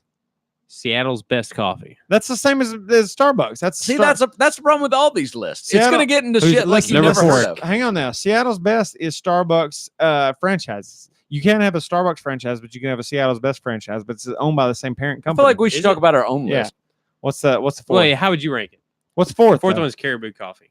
Oh, Caribou. And then number 5 is Pete's Coffee. I haven't had Caribou Coffee. While I was in Chattanooga. I've had all these. See, I drink all my coffee black now, and which there is definitely some ranking there. Oh, that what's the one that's starting to come around right now? The White Buffalo. Is that what it is? White Buffalo. Is that it? I don't know what you're talking about. I think lists are good, Levi. I'm not hating on your list. I'll be honest with you. I'm shitting on you. Like my new case for that? Yeah, I do. Amanda hates ranking things, and I love ranking things. I like ranking things. I hate ranking things too because it's always bullshit. like that. Like they're ranked. That's like, based on sales, though. but that list what is was I ranking pulling shit up? that we Sorry. never heard of. Like, how are we supposed to rank? We've heard of all those, White Buffalo. except for White Buffalo, the one you mentioned. I may be saying the name wrong. I think it's White Buffalo though. White Buffalo coffee. Yeah, it is. There White you Buffalo go. coffee. Never heard of it. It's closed right now. It's well, fuck them then. Yeah, it's something Midwest. It says. It's pretty good. So I'll tell you, I like McDonald's coffee over Starbucks coffee. I like McDonald's coffee over Dunkin' Donuts. I've never coffee. went to a Starbucks and got black coffee though. Like I don't know how I'd I feel do about too. that. I'll get like their. I do sometimes. I'll get their pike roast, which is their medium roast, or their veranda blend, which is their blonde roast. I'll get something like that sometimes. But I like just a McCafe medium roast breakfast blend. I like that. I think it's a great coffee. I think it's full body. I think it's a very solid coffee. I don't think it's the best coffee. But am I going to But feel I think better like you about can't that? go wrong. Like you take a chance at a lot of places. At That one, you know what you're getting. It's consistent. It's consistent and it's at a good price point. I will Right. agree with But that. am I going to feel better about that than if I just roll into the gas station? That's the next thing down. Depends the on- dailies and buy and spend a fucking Depends on the $1.50 on a huge ass coffee. Depends on which coffee you get, but McDonald's coffee is cheap too. But yeah, if you go to a Pilot Thomas or what's the one there in White House now, the Flying J Loves or Love's. If you go to a Love's, they got fucking great coffee. Love's has great coffee. I don't know that I've got coffee at that. it Love's. is good. That Love's, they have a lot of selection, so you Yeah. can get whatever your fucking fancy is, man. Have you ever went to a gas It's station hard to fuck up coffee. and, Let's be and got real. coffee? This only Oh, happened. you can fuck it up. This only happened to me Really? twice. But you go to a gas station, you know you're heading out to your day. You go to get coffee. You go to and you pour it out. You fill it up, and you realize they don't have any tops, no lids to their coffee. No. I hate that. You talk about something that will like fuck up the rest of your whole Yeah. thing. Like, what are you supposed to do? Well, I here? would just fill it up halfway. I wouldn't even fill it up all the way if I knew. Well, they you had don't know top. that. Yeah. So how do That's you the how do you thing. guys take your coffee? For the listeners who want to know how we take your coffee, Black. No one wants to know, but I'll tell you, I do black with a little cream. No, so not black, but I do a little cream, no sugar. No sugar. yeah. See, I don't do sugar, but I do one sweet and low and just a little bit of cream, very Okay. little. I take my coffee the exact same way I take my women, without penis. Yeah. No penis in my coffee. I'll drink a coffee black every once in a while, but most of the time, I'd say 90% of the time, I want to get some half and half in there. I don't want anything flavored cream, just a normal cream, just a half and half. Dude. But there are certain. I don't want a powdered cream either. I want a liquid cream. Yeah, liquid cream is much better for You all sure. right, man. Now, Well, I was just about to make a point. Hold your shit I was about to together. make a point about coffee and whiskey. That I think I like having my coffee black. It's kind of like a straight whiskey. Like it's Yeah. something just kind of like hard and Yeah. I like makes you feel my like a I like my cowboy. whiskey like I like my coffee with just a little bit of mixer. a little mixer. And a little bit of mixture. It's not a bad thing. Yeah, to me, I don't like regular sugar in my coffee at all. Like a stevia or a sweet low or something like that. To me, just gives you a little bit of sweetness. To kind of take the edge off a little bit. It makes it a little bit smoother for the most part. But I think it depends on the quality of the coffee. Now, if I have a good coffee, I don't need sweetener. I take it like you said, just a little bit half and half, and I'm good to go. But if I have a shitty coffee, I need a little bit of sweetener and cream sugar. So work coffee gets both. Oh yeah. I mean, I just You try know. not to eat any more sugar well, it's like you than guys I if you- should. So I don't add any sugar to fucking anything. no, well, it's artificial Yeah, sweetener I for me. I'm not adding real sugar Yeah, to okay. it. Yeah. But I will say it's just like shitty whiskey. Shitty whiskey is a good mixer and not good on its own. Sure. So yeah. I mean, Fair enough. No, I would rather though have any coffee black over a powdered creamer. I hate powdered creamer. I use it at work. I mean, it is. I'd what it rather is. have it black, even if it's shitty. Like if I'm on an airplane, I'll take the black coffee. I'm not gonna take some powder creamer. Fuck that shit. Well, a lot of those air flights now use community coffee, and I've not really had theirs a ton. But like, I've really become not a fan of like Folgers and Maxwell House and some of those Maxwell other House is my coffees. shit. If I had my choice, I'd just drink medium Maxwell House. Master blend. Master blend. That's what I was about to say. Yeah, Maxwell House That's- Master that's blend. where it's at for me. Yeah. If I'm gonna go I Maxwell don't- House, I don't know. Is that their regular? No. It's a little bit more robust. That's the master blend. It's the master I don't blend. know if I know about Dude, this. get you some master blend. Maxwell House you is don't know named what after a you're missing hotel in Nashville. You know My mom has been that. drinking, Ma'am. master blend for forever, and Okay. that's her jam. She's been on that thing. Yeah, master blend's good. You got, hey, what else? What else? What have you been into lately? Anything? Like, are we talking about in general? Just general. You got anything else you've been into that we hadn't mentioned? The GDQ is going on right now. What is Games that? Done Quick. Games. It's I don't know what that is. it's a You know what that charity. is? No. It's a charity event that's going on Twitch. It usually lasts like about a week. And it's all these people that play video games, and they're masters of this game, and they play through them as quickly as possible. Dang. So they might play whatever. You just name a game and they play through it. Like last night I was watching it, and I guess it's been going on since beginning of the week. They already raised $1 million.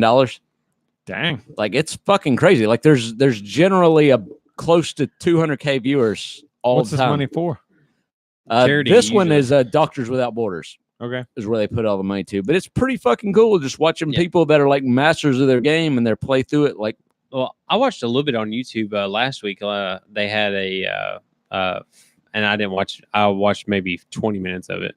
But they had a Fortnite Pro-Am where they had celebrities come on and partner up with a professional gamer and play like a tournament style Fortnite. And oh, really? That was pretty entertaining. Just from that standpoint. Yeah, I think I like watching the thing about like the GDQ is you can watch them do which sometimes they do the glitches through games. Right. I don't like I don't that. like that. Yeah, I don't Because like that. it's like you're not really playing the game. You're glitching through it. But I don't know. I like watching them because especially when they're playing old like NES and SNES games. Yeah. Like they have like just this pixel perfect precision. Like they have to do everything like exactly right. And I don't know. It's just flawlessly. super interesting watching them. And then sometimes they'll beat it and they're like, but here's a trick where I can glitch like all the way to the end. And like, so that's fun watching them do that kind of stuff. And well, do you ever think, and I talked about this a little bit today with employee of mine about, do you ever think based on, our age and stuff like that, because most of the streamers that you see nowadays are between the ages of like 25 and 35 or even to 40 and stuff like that. Do you feel like you missed out on an opportunity to be like a game streamer? no. And you know why? Why? Because I thought that I would do it. I thought maybe that was the way. And then my daughters were watching me play games, and I thought, I'm going to play Dark Souls for the first time, and I'm going to act like I'm a streamer to them. And about 30 minutes into that, I was like, fuck this, when they kept asking me why I kept dying to the same person. And right. And I agree with you because I feel, well, granted, Dark Souls is a hard game, but I just couldn't handle the thing. I don't think I could handle being fake for that long. Well, and most gamers, for the most part, are fake. And if they're not fake, then they just have annoying ass personality. Well, I don't think they all are. I think you got people that are just like super outgoing and just enjoy constantly. But my thing when I play games, it's like my personal chill out time. Right. And I get that. And they're too. constantly. Sorry. No, you're good. Chris. They're constantly doing it like around people. And especially if you're playing a game that's challenging, which I would rather be playing a game that's challenging. And then like my kids, like they're getting annoyed because they're watching me do the same thing over and over again, fight the same boss. And so my kids are like, why don't you just go a different direction? And I'm like, why don't you shut the fuck up and let me, like I'm starting to get annoyed. Yeah, and that's like, you're zoning in. yeah, that's my blood, you know? So I can imagine if some shitty people on the internet were starting to try to tell me what I needed to do. Like, it just wouldn't work. Like there's just no way I would be a good streamer. And all that, but I mean, I kind of feel like in a way, like you're playing a video game and you're almost being your own color commentator for what you're doing. You're like your play-by-play. So I'm going into this dungeon right here, and I see this guy right here. I'm gonna kick his ass. I'm like, bam, bam, BBBA X, knock that motherfucker out. That's how you gotta do it right there. And then watch me go. Now I'm gonna go in this little dungeon and do this. Like to me, you're almost kind of being like a tool in a way, just going through and doing stuff. A lot of them are. I still watch some of them, and I enjoy them. I do too. Even despite how annoying some of them are, and some of them I mean, spend a shit ton of money buying like add-ons and like even for like Overwatch and stuff like that, buying like loot crates and all this other kind of stuff. Yeah, fuck them though. And I generally spend more of my time watching the smaller streamers though, and they're like more engaged with their community and they're just doing their own thing. Like that my favorite guy I like watching, he just likes to he's always drinking beer on his stream and he's just fucking just chilling and playing. Yeah, just chilling and playing. Like most of the smaller streamers, they like to do it like they say they do their stream as if I'm playing games and hanging out with people. And they talk to their audience just like if I was playing a game and talking to YouTube. And that's the way they do it. And I think, if I did, that's the way I'd have to do it, but it would lose all the fun. Playing games would be a job for me then, and I would get annoyed with it. It wouldn't be fun. I don't think I could ever do that for a living. I don't know that I could either. I had thought about that at one point, but I just think there's so much upkeep with it and trying to maintain a certain level of hype and personality that you're trying to, it becomes so fake at a certain point that I just don't think I could maintain that level of energy over a long period. But it's still of time. amazing that's even a career option for some folks. Because you never would have dreamed in a million years before. What? There's this one that was streamer, my dream as a kid to do something like that. But you wouldn't even thought, I would never even imagined people would watch people play video games that much. Yeah, there's a streamer that I've watched some, and I honestly don't really like him. My wife definitely doesn't like him. But he's basically a Warcraft streamer, but Warcraft got so shitty he started playing like Dark Souls and some other stuff, so I started watching him. But anyhow, he started get back into it. He was playing this and don't really enjoy him. My wife doesn't really enjoy him, but he tweeted out the other day that he has 20,000 followers. He hit 20,000 followers. Now you understand this. To be or subscribers, to be a subscriber costs $5. Wow. I think Twitch keeps $2 of that, which means he gets $3 per subscriber, which means he's getting $60,000 a month to play World of Warcraft and bitch crazy. About it. You're talking about paid subscriptions, not the free subscriptions. He still gets paid for those. They're not free. They're free for them. If it's you're talking about Twitch Prime ones, right. He still gets the money. Oh, okay. Amazon just paying it for him. Right, I got you. But that's $60,000 a month. Can you imagine getting paid $60,000 a month? So that brings me to the next point. We should get on Twitch. Well, but this dude was doing Warcraft videos back when YouTube first got started. He was the forefront of it. Yeah, and timing's a big part of it. Dude's toxic as fuck. He's constantly bitching about the game, but he's actually not wrong. A lot of stuff he's bitching about is right, but I don't know. No, it's just amazing. That's a way to make money. That's a way to get rich as fuck. Well, because Ninja and people like that. Well, I even look at we were putting videos on YouTube and Smosh was number one. I don't think Smosh was making any kind of like money back in those days, like off of the YouTube. Really, if they were, it was very little. Yeah. I never would have thought if you're entertaining, you start doing more like vlog style stuff and you keep going. I never would have thought like that's a way to get legitimately rich. I thought it was just a way to fuck around, I don't think there's any money on YouTube anymore. Nobody's. But I mean, there was a point where you could have pursued that between when we stopped putting some videos on YouTube back when we were younger. And now between there was a point where you could legitimately become a millionaire on YouTube if you'd done things right. Yeah. Or whatever. Yeah. Not now. Well, I think people still make really good money, but it's harder, much harder. Well, they have to get Patreon and other stuff. They just use YouTube to advertise their other shit. It's just crazy that's even an avenue for potential. To me, it's like it just feels kind of nuts that's even an avenue. Oh yeah, absolutely. It's just, it's crazy what you can make money off of these days in general, and who knows what the next step's going to be. Honestly, well, I'll tell you, there's the thing that I think about a lot of times is, and I don't know how I would have done it this, but I thought if I would have ever, instead of trying to diversify and feeling so confused about life, if I would have. When we first got into MMA, if I would have decided MMA is my thing, I want to be an MMA journalist. It's a pretty small community that like pursued that from back then and like stayed with it, but almost all of them have pretty good jobs now in that world. And I feel like it's still a relatively small community. That's something like I often think like, man, imagine if I were to just like follow that and not been worried about any other thing and said like, wherever it takes me, I'm just going to follow MMA journalism. Like the guy I was just talking about, like being a streamer. Yeah. Like, that motherfucker don't give it, like, he's not having to deal with any of the shit that we're talking about. Being fake or being this, like, he just fucking does his thing, but he has a following that's followed him for so long. He just has to basically show up every day. I think about that too. Honestly, I had thought about, like, you know, I didn't get into soccer till kind of like when I was like maybe 10 or 11 or something like that.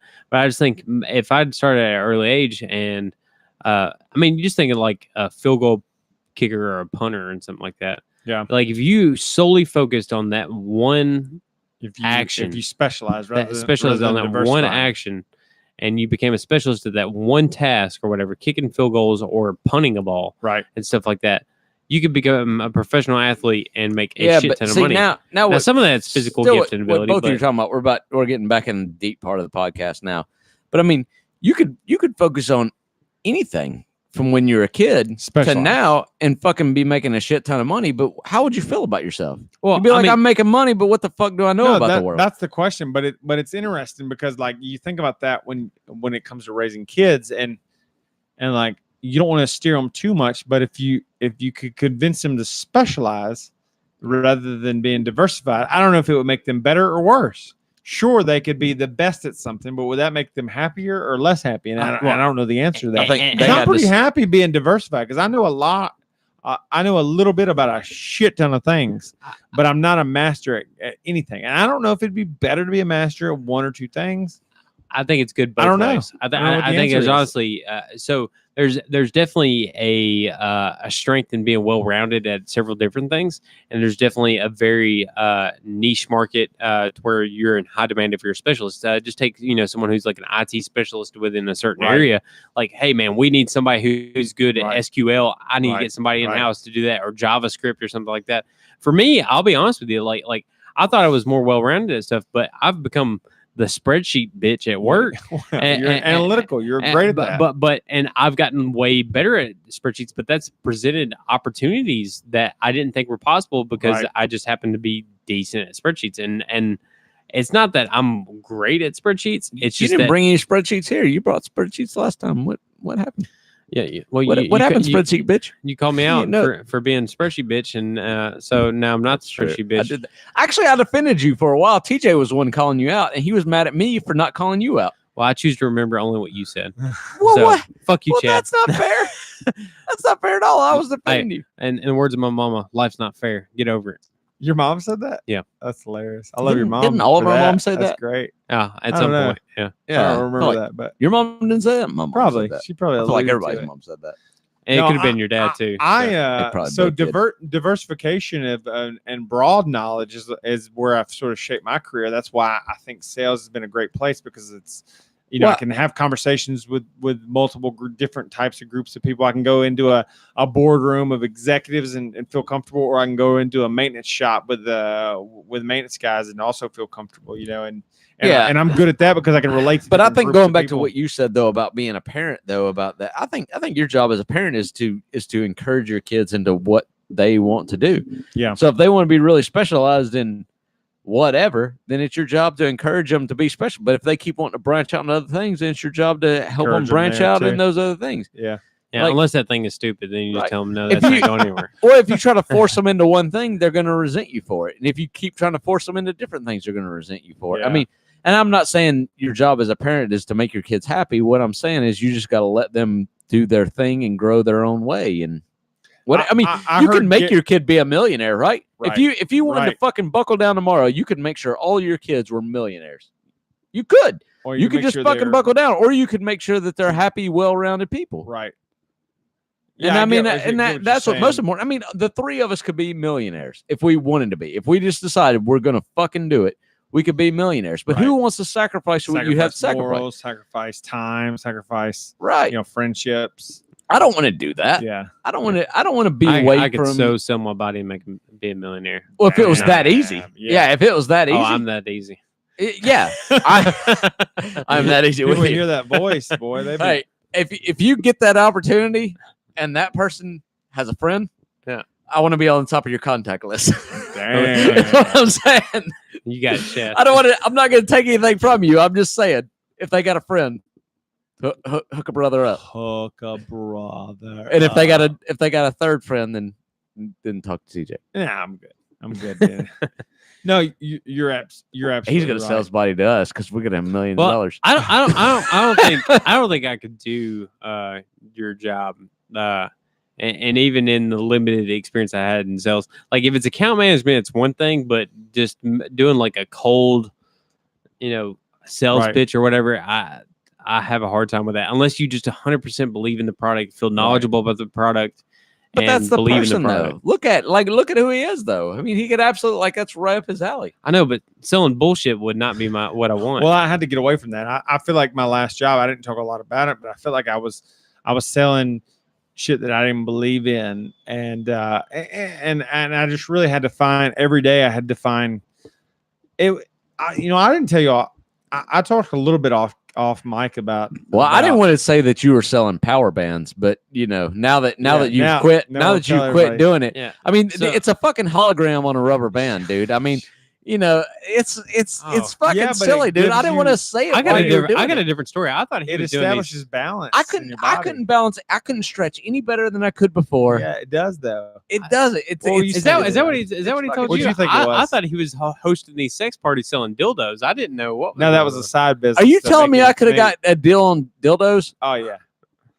Oh, dude, yeah, you could have got dildos. How does that business even get started? For real, dildo business? Yeah, where people are just like having these sex parties. That gets like started. Really? You don't know how that gets started? You're like, hey, I want something that makes my vagina feel good. Yeah, Here's a deal, or my asshole. And not that. And you got to imagine like a penis. And you imagine where Amazon doesn't exist. No, but where does that? And they don't want to go into a sex shop. But where does that conversation where's that conversation get started? You say, hey, I'm having a party, a woman's party for things that make women happy. How do you? And the woman's like, I like things that make me happy. and then they have a party. I mean, how do you broach that subject at work and stuff? Like, so I was planning on having this dildo party. I was you wondering don't if say dildo party. Yeah, that's the problem. Have you ever met a woman that actually said the word dildo? They don't say that. No, they never do. Well, they say vibrator, whatever. But at the same time, men don't have these kind of parties. No, they don't. No, we just go to strip clubs. We'll just masturbate. Our hands are pretty good. Like the fleshlight, I feel like it's completely unnecessary. Like I'm curious about a fleshlight. I've never used one. Have you used one? No, but like I feel like it's so unnecessary. You're laughing like you've used one. I'm just laughing at the thought process. The concept. I want to use one, but I don't like. But I feel like it would be not like good, but I feel like it wouldn't be so good that like I want to have one because like I feel like there's no way it could feel good enough to where it's worth the process of having to clean that motherfucker out. That's what I told. Like me and my wife were talking about. We were in a sex store and like we saw one, and she was like, "Do you think you want that?" I'm like, "I don't think I could stop laughing while I was using it." Like I think I would just feel like a fucking fool while I was using it. I think I could stop laughing, but then when it came time to clean that motherfucker out, I'm like, God damn, I wish I was just jacked off. Yeah. That's what I think. Yeah, it's so stupid. Like I just don't think I wish I would have came in the sink. There's no in the sink. Yeah, I know you hate that. You're fucking savage. Like a savage. You're fucking savage. You let that load go in the sink and you cut on the drain. Jesus, I've dropped my contacts in that sink. Yeah. That's fucking disgusting. Well, you got it in your eye now, so. Yeah, you're exactly right. I don't now because I got glasses on because I can't wear contacts anymore because they fuck my eyes because I got TJ's cum in them. Wasn't my gum? It might have been. You did contacts in? You might have. Possibly. TJ is just as guilty. He was right before the other person who's not probably. Probably so. Y'all nasty. Anyways, y'all nasty. No, the point is, people. I don't feel like a dildo like makes sense. A fleshlight makes the problem sense. is a fleshlight. Like I want to try it, not enough to buy one, and certainly not enough to use someone else's. No, but so you're gonna borrow one. So yeah, like you're not gonna borrow one. So like I'm never gonna experience it. But isn't having those kind of parties or get-togethers, isn't that just like extremely embarrassing? Like, hey, we're a bunch of sad people who I don't know. I don't know if it's sad. That's not sad. Yeah, That's I'm not. sad I at wouldn't all. be embarrassed about that. I No. wouldn't be Well, embarrassed about it. well, Now, part Especially if of, I was part feels especially if I weird. was a woman. Like in today's I'll be time less than frame, I know, Randy but must you go as the husband's looking at your wife who's going to said party. So I had a girlfriend that was going to a sex party. I My dropped her off wife's at, been to him. I dropped her off at I don't one give a shit. and picked her up at one, and I thought it was hot. I'd feel bummed out because I've seen The Matrix, I've seen Terminator, I know how this ends. The machines win. The machines win. The machines No, win. they don't win. The machines win. Nah, they can't have emotions, feelings. That's the difference. No, there's no. That's just wrong. The machines don't win. You keep telling yourself that. Now, I'm telling you that. There was an episode of Black Mirror where the husband died and the wife got the. Y'all are both like all on your Yeah, mics. I'm all on this mic, but I'm not moving. I know. It's I'm all not me moving. right I'm now. sitting still. There was the episode of Black Mirror where the husband died and the wife got ended up with a with a replacement Yeah, like a. in his It personality. was like an his look. android that was. Yeah. I don't even know how to describe that. And when she had sex But with it kind of freaked her out. It did freak her out. Yeah, because. Yeah, it was like too much trying to like please her and be what she wanted to be, Yeah, it and wasn't not human enough. right. It wasn't human enough. Right, and that's the point he's trying to That's make. why- That's what a dildo's doing. I just not into Black Mirror, so that I'm out of the loop. You're not in dildos either. No. Are you into dildos, Chad? Hey A boys. little bit. Hey boys. Well, hold on. Wait, we're we on can end this dildo while talk. Chad's talking about We're on why dildo he's talk. all into dildos. We've been serious talking this entire podcast, and now we're actually talking about funny stuff. We should keep, Dildos are funny? keep talking about funny stuff. Wait, what's our time? Oh. 2:30. No, we're good then. We got to keep talking about funny stuff. We got to get some funny in this podcast. Jesus, we've talked about. We had a funny conversation. I'm looking at your shirt and I'm thinking about we're talking about TJ. I had to remember what And I was looking at. you weren't in this conversation, but TJ, we were talking about you having a web slinger and your dick being the web slinger. And Oh, I've heard that. This man. The Spider-Man is basically an analogy for puberty. So like when he's like in his room, like figuring out his webs is basically like him just jerking off everywhere. Really? no, I think it's odd bullshit. because- I don't think that's Well, our conversation was I didn't never heard of that, but what Levi's referencing is we were riding somewhere, and like circulation's a real issue for me as I get older. I Oh, don't know. Like yeah, I sit that was on a the hot- toilet, yeah. my legs fall asleep. I sit in the bed in a certain position, and looking at my phone, my arms fall Jesus asleep. Christ, what an old fuck you are. Like I'm in My great, I'm in God. great shape. I don't hurt anywhere, but like circulation's an issue. So at some I'm gonna give him point some we were compression riding, socks we were for riding sure. somewhere Jesus, together. Yeah, we need you some compression socks. know We it. need to stand you I up, know and it. walk you around. But dude, my dick was like it was really lacking in blood flow, and I legitimately thought like that I'd been bitten by something in my dick because the way it felt funny.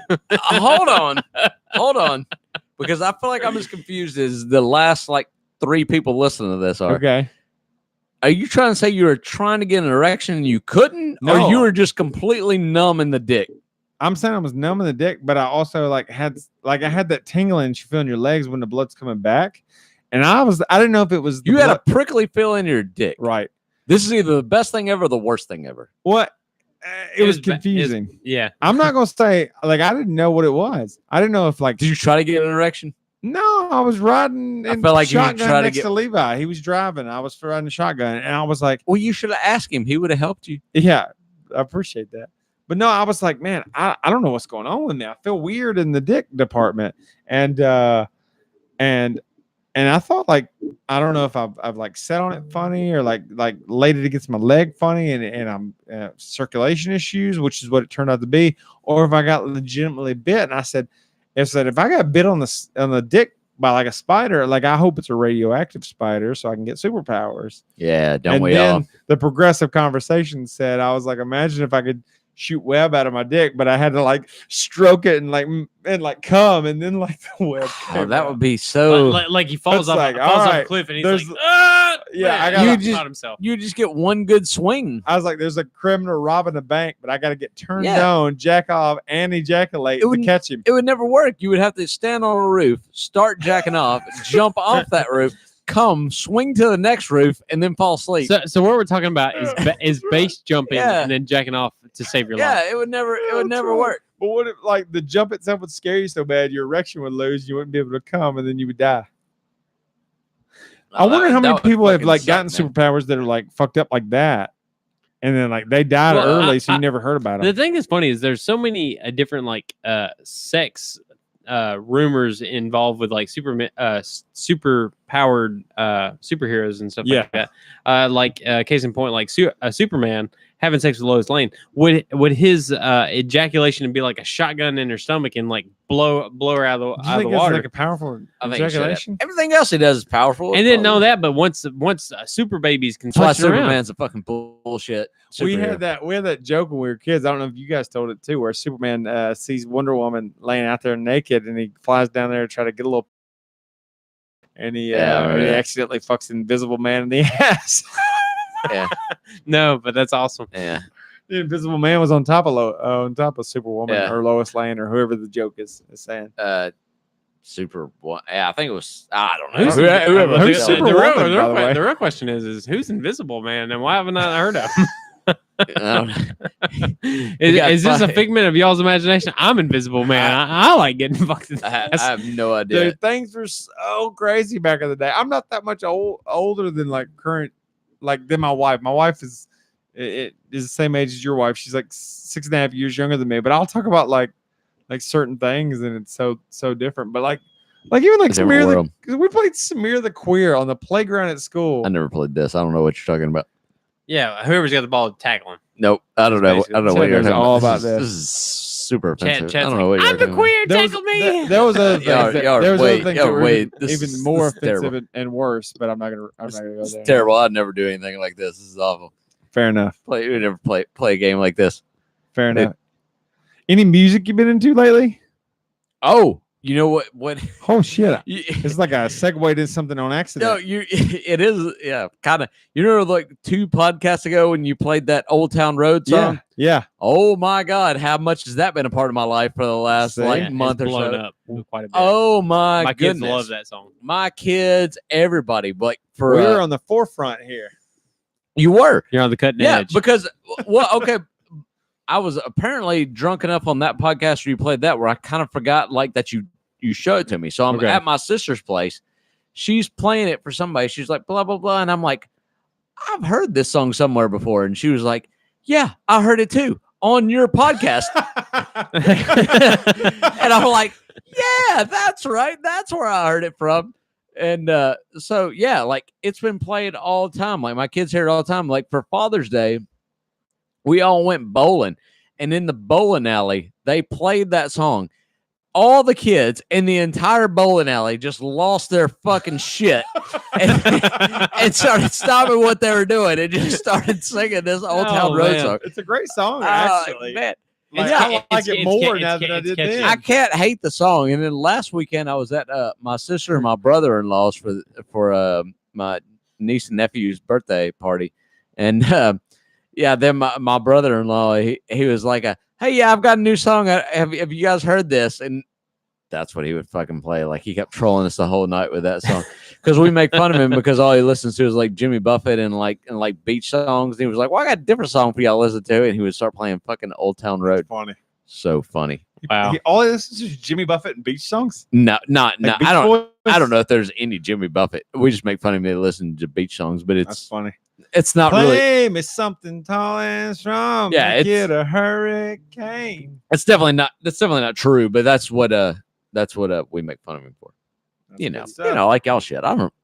What I make fun of y'all about is not necessarily true. It's true. It's kind of like a caricature. Yeah. Caricature. Except for the fact that you only eat pepperoni pizza. That's 100% true. Listen, motherfucker. I'll eat some pizza that has other stuff on it now. I've never seen you eat a pizza that wasn't pepperoni pizza. We need to go to a pizza place. I'll eat a Supreme, motherfucker. Never seen it. TJ goes to a pizza. Never seen it. TJ goes to a Pizza Hut and he's just like, "How would you like your pizza, sir?" And TJ is like, "Plain, please. I like my pizza plain." Yeah, I want a regular pizza. Regular pizza. And they're like, "You look like a spicy." And you're like, "You're right. Put some motherfucking pepperonis on that pizza." That's right. Well, listen, why would I be ashamed that I like pepperoni pizza? That's my favorite pizza. I don't know. Why would you be ashamed? I'm not ashamed of that. I like a pepperoni pizza. No, but why are you ashamed of it? I'm not ashamed. That's what we want to know. Why are you ashamed? I'm not ashamed, but y'all are trying to shame me into it. I'm not trying to shame you. Listen, you be you, I'm son. concerned You about like what you you should like. quit being Concerned about the way ashamed you're about that perceiving- pepperoni pizza. I'm concerned about whether you're perceiving me. Hey, I'm never gonna make fun of you for liking pepperoni pizza or sucking all them dicks in high school that you sucked. I'll suck all them I'm dicks. not gonna make fun of you for either one of Or those. sucking all things. those pepperonis. Yeah. It all makes I can sense. tell y'all now. right You tell now. them I can right tell now. you right now. As of what day is it? 6/28. Is Yep. it 6/28? 628. 628. I've never sucked a dick, and I've eaten pepperoni more than pepperoni pizza. How many more pizzas have you eaten that weren't pepperoni Okay, than dicks you sucked? How many? that's such a confusing question right now. I'm not gonna lie. How many times did you stuck a banana in your mouth and not actually take a bite? Suck a what? How many times did you stuck a banana in your mouth and not take a bite? Oh, constantly. I'm deep throating bananas constantly. I pull them right back out, and they look like they never were. I just want want to see how it felt. Well, what is this? What is this? No, I'm just messing with you. What is this? I just want to see you. Have you ever eat had this. anchovies on a pizza? No, I'd like to try that now. I don't want to try that because I don't want to try sardines. We've already seen how I Hey, respond to I am sardines. curious though. You said I got a bag of shit. You bring out something bad for me to eat. I'm gonna bring did something out say of my bag of that. shit. What was You in did your say bag that. of What do you shit? got? You still got it? I think you all talk, bro. You still got it? Bitch, what you got? I got. Oh, he called you a bitch. Bitch, He called you a I mother always, bitch. I always got to back up. What you got? I got a What you got? backup. You still got it? I got Hey. things. You still got it? he was He's gonna calling pull you a that. bitch He was right gonna now. he was gonna pull that butt plug got- out, I and he's got gonna say, "Hey, things. lick this." What you got? I got You guys things. still got it? I got things. You still got it? I got things. You still got I it? keep a backup. What you got? I keep a backup. Y'all bringing always shitty shit all the time. What do you got? Backup. Well, bring it up. Chet ain't got shit. I'm Oh, calling him yeah. out. You bring it out. We already said I don't have any ego. So Hey. tell me I don't have any shit. Is it Real gonna- quick. Do it real quick. Yeah, real quick. Bring it up real quick, real quick. That's the thing. Bring it up real That's how TJ says he gets all of his kids to do basically anything. I Right? just tell him real quick. Yeah, Dude, just real me quick. and Kristen still have that as an inside joke. Yeah, really? Real quick, yeah. It was like, hey, I did it real quick, because that started on the Colorado trip, didn't it? Yeah, Is that what we talking about? yeah. Real quick, Real quick. I did this real quick. Yeah, we'll do it. Hey, can you give me that real quick? Real quick. So, do you want to pull something out? No, I'm not gonna pull anything out. All I right. don't know. I don't Yeah. want to. I counter strike when I need to counter strike. Fair And enough. We're going to have Whatever. to strike then to get the counter strike. So, what are y'all's thoughts on this? I like it. I'm a fan of that whiskey. I'm not not going to bad. buy that over Makers. I'm not going to buy it over Tin Cup, but I Yeah. like it as a night. If somebody had it, I wouldn't be disappointed. I think it's syrupy. I don't know. There's something about it that almost seems like a flavored whiskey. It's a basic bitch. Yeah, it's pretty basic, but it's not bad. Like I think you can mix that with ginger ale or Coke and be very satisfying. yeah, now, yeah. now price point wise, you said it was $32 for the bottle. So Yeah, I'd rather you could. Get I mean, a little, 10 cups the same price. you could be basically. just as satisfied going a little bit cheaper with like Yeah, so a 10 cup Jack here. Daniels. I put that on a level of it's like Canadian Jack Daniels. Oh, well, what's Makers in a 28? Is it? Is it No. for a fifth 32? of Makers? 32? 34, I thought. Okay. I think that's for a liter, right? Yeah, for a small thing of. No, a liter. That's a fifth, Yeah. right? I That's mean, a fifth? I think a Makers is going to be 28 to 32 Yeah, something like that. in that range. Oh, I didn't tell y'all this. I got completely fucked on whiskey when we went to the beach, because I was just like, well, this is a fifth, 750 milliliters. Because like we're going there with a bunch of people, so I'm just like, we'll get whiskey when we get down there. So we go to like the liquor store that's closest to our place, which is kind of way off the beaten path, because that's how you get like a cheaper place. A fifth of Makers was like $43. God dang. Fuck? I was like, fuck you. There is no way I'm paying this You got much Jim money. Beam. No, Wild Turkey was still like a decent, like they had Wild Turkey for like $20, $21 That's or a something. good. That's good. That's good. So I got like Wild that, Turkey. and then I then thought somebody about else got bringing like that, but I Elijah did. Craig. So like we had those two, but yeah. So I had to go a whole week without any Makers. Crazy. That's So- rough. Well, Yeah. I think you guys would agree. Next couple podcasts, we've kind of branched out and done these odd strands of whiskey, but I think the next couple podcasts maybe we'll hit some of the ones that are the true traditional flavors of. I don't know. We're gonna have to Around figure us. out what we're gonna do, because like I'm looking around and like finding cheaper ones is getting hard. Well, Like, not cheaper ones, but I mean, like your standard whiskeys for the area. We like, can have an Oh, episode. you're talking about just getting like Jack like an Daniel's old number Maker's 7. Mark. And, Yeah, Maker's Mark. We can have an Wild episode Turkey. where the mixer is the weird thing. We could do some different mixers, some different pre-mixes, some different oh things yeah, like that. you know what I've Yeah, what I've sure. had that's really good is like if you're doing like an old fashioned and putting bitters in your whiskey, it's pretty fucking good. We could do an episode with that, with like getting just makers or getting something standard and putting some bitters in it and making old fashions. That'd be pretty fucking good idea. Yeah. Instead of putting all the focus on the put the focus on the whiskey. Yeah, well, I thought about buying some of those before, but then when I looked at it at the store, there's like, well, I don't say there's a bunch, but there's like 4 different bitters to pick from, and like I didn't even know there was like a different. I thought you just bought bitters. I didn't know there was like different flavors. Yeah, I'm like, well, I want whatever they give me at the bar, that fucking hipster bar that I was at when they made it old fashioned for me. I want that one. What is the best mixer? That's a good question. Well, I think it depends on your whiskey. Yeah, The shittier your whiskey, the heavier the mixer you need. Let's just take a old fashioned number 7 Jack Daniels. What would be the best mixer? I think most old fashions that I get at a restaurant have Maker's Mark in them. That's what they use to make an old fashioned. An old fashioned's great, but I mean, if I'm at home, I'm usually my number one go to is to do a Coke Zero with it. Oh, I can't. And ice, dude. Something about fake sugar and whiskey together, dude. It's the worst fucking. I'll thing tell you, ever. there's a difference between like I like a Pepsi Zero or a Diet Pepsi or something, and I like a Coke Zero. But with a whiskey, I want a Coke Zero.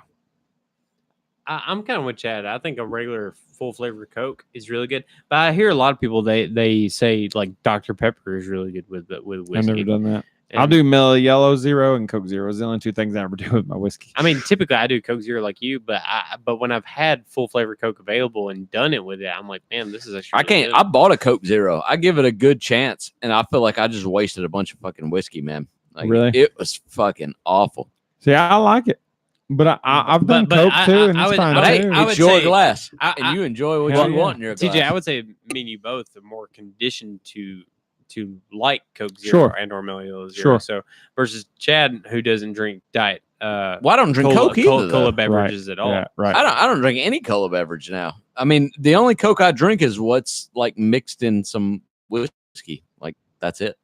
So I think it's getting just familiar with the taste, conditioned to it. So yeah. But I drink Bangs now, and they got fake sugar. Bang bang. Yeah, but he shot me down. Bang bang. Well, fellas, we were doing the Quentin Tarantino thing on the last podcast, so now we're singing the song. Yeah, but yeah, I think Levi was right. I think it's about time to wrap this up. Yeah, wrapping it. You got any final thoughts? Final thoughts. Whiskey was decent. It's not bad for $32, but for $29.99, I'd rather have that $17.92. So I'm gonna throw that out there. Redo that again. That is still kind of like the top of this podcast, right? For me, it is. That was a great whiskey. That's my. I think for me, it is too. As far as just straight drinking, yeah. For bang for your buck, that's the winner for me. Yeah. $28.99, I think actually it was when I saw it when I went to the liquor store the other day. I mean, I bought it, but 10 cups is the same price, and 10 cups damn good too for that price. I like 10 cup, but I like 17.92 way more. Yeah. If I'm drinking it straight, I'd rather have 17.92. But I like 10 cups with mixer. I like the as far as bottle and shot glasses you get with it. 10 cups pretty damn cool. Yeah, and we still need to try that 10-year 10 cup. Yeah, we need to do at that. some point. That'd be good. Yeah, it's just like what it's like for $50-$60 for a fifth. 50. And yeah, see, we're gonna have to start like and knowing it's just money aged a little longer. It's like, ugh. Yeah. Is it really how much that better is it really gonna be?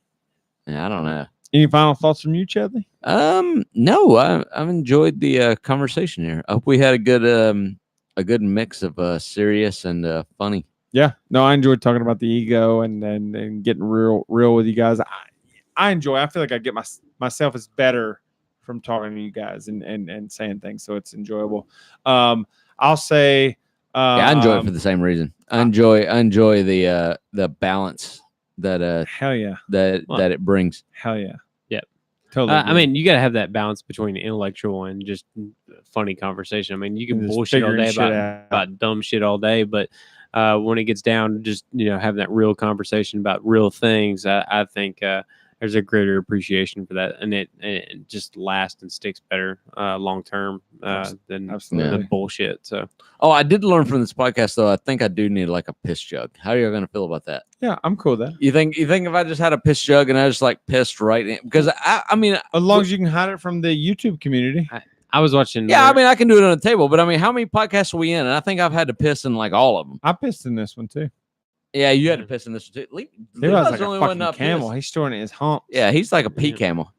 I'll just say, for my final thoughts, I'm looking at it over there on the record player, but Lucas Nelson had a new album come out. I seen him in concert. He's great. Go get the new album. It's Turn Off the News and Build a Garden is the name of the new album. It's great. So that's a good message. Do that. Right. Turn off the news and build a garden and listen to the music. Yeah. All right. Well, we're going to finish off the rest of this Crown Royal XO, and we got some more light beers that we're going to drink because we're too much for pussies. I might even get some heavy beers. We started out the day with some Juicifer IPA from New Belgium. I liked it. It was good. I like that too. I mean, I don't like light beer. I like light beer because it gives me something to do while I'm not getting too drunk. That's the only reason I drink a light beer. If it was my choice, I would drink. I like a Coors Light though. Remember the time we hiked up to the top of that mountain in Colorado? And we took some Coors Banquet with us. I remember how I didn't drink mine and I hiked back down. You didn't drink yours? No, because I was fucked all up, dude. There was no air up there. Yeah, you're right. There was no air. I looked at those pictures the other day. Dude, I didn't eat or anything. Well, we couldn't heat anything up. The damn little petrol thing that we had was frozen. It was too fucking cold up there. It was fun though. It was this past week since this last podcast. My 1 year came up in my Amazon photos of our Colorado trip. I got to relive that. That was our second Colorado trip. Yeah, the Colorado trip that the last one. Yeah, where we all went together. God, that was such a fun fucking trip. That was fun. I cannot express enough how grateful I was for both. I can't either. Yeah, I saw that. Both those trips were phenomenal. I saw the same thing. Absolutely phenomenal. And I was like, that was so much fun. And that was all because TJ put it together and fucking give us his airline miles and his fucking hotels and shit. We had a great time. Both of those trips were amazing. Though I was looking at the pictures from the first hike the other day too. Yeah. And the second one, both. I guess they kind of spurred each other, but dude, amazing times, and it wouldn't have been anything without you guys being there. So I'm so glad y'all were there. Like it wouldn't have been as much fun without y'all being there. Neither one of them. So yeah, so fun. Peace and blessings, boys. Let's bro fist it on this way out. Bro fist. Bam. Fuck yeah. Peace. Right. See you guys next time. I think I clicked on it. I'm too drunk. Now you clicked on it. Oh, you're too drunk.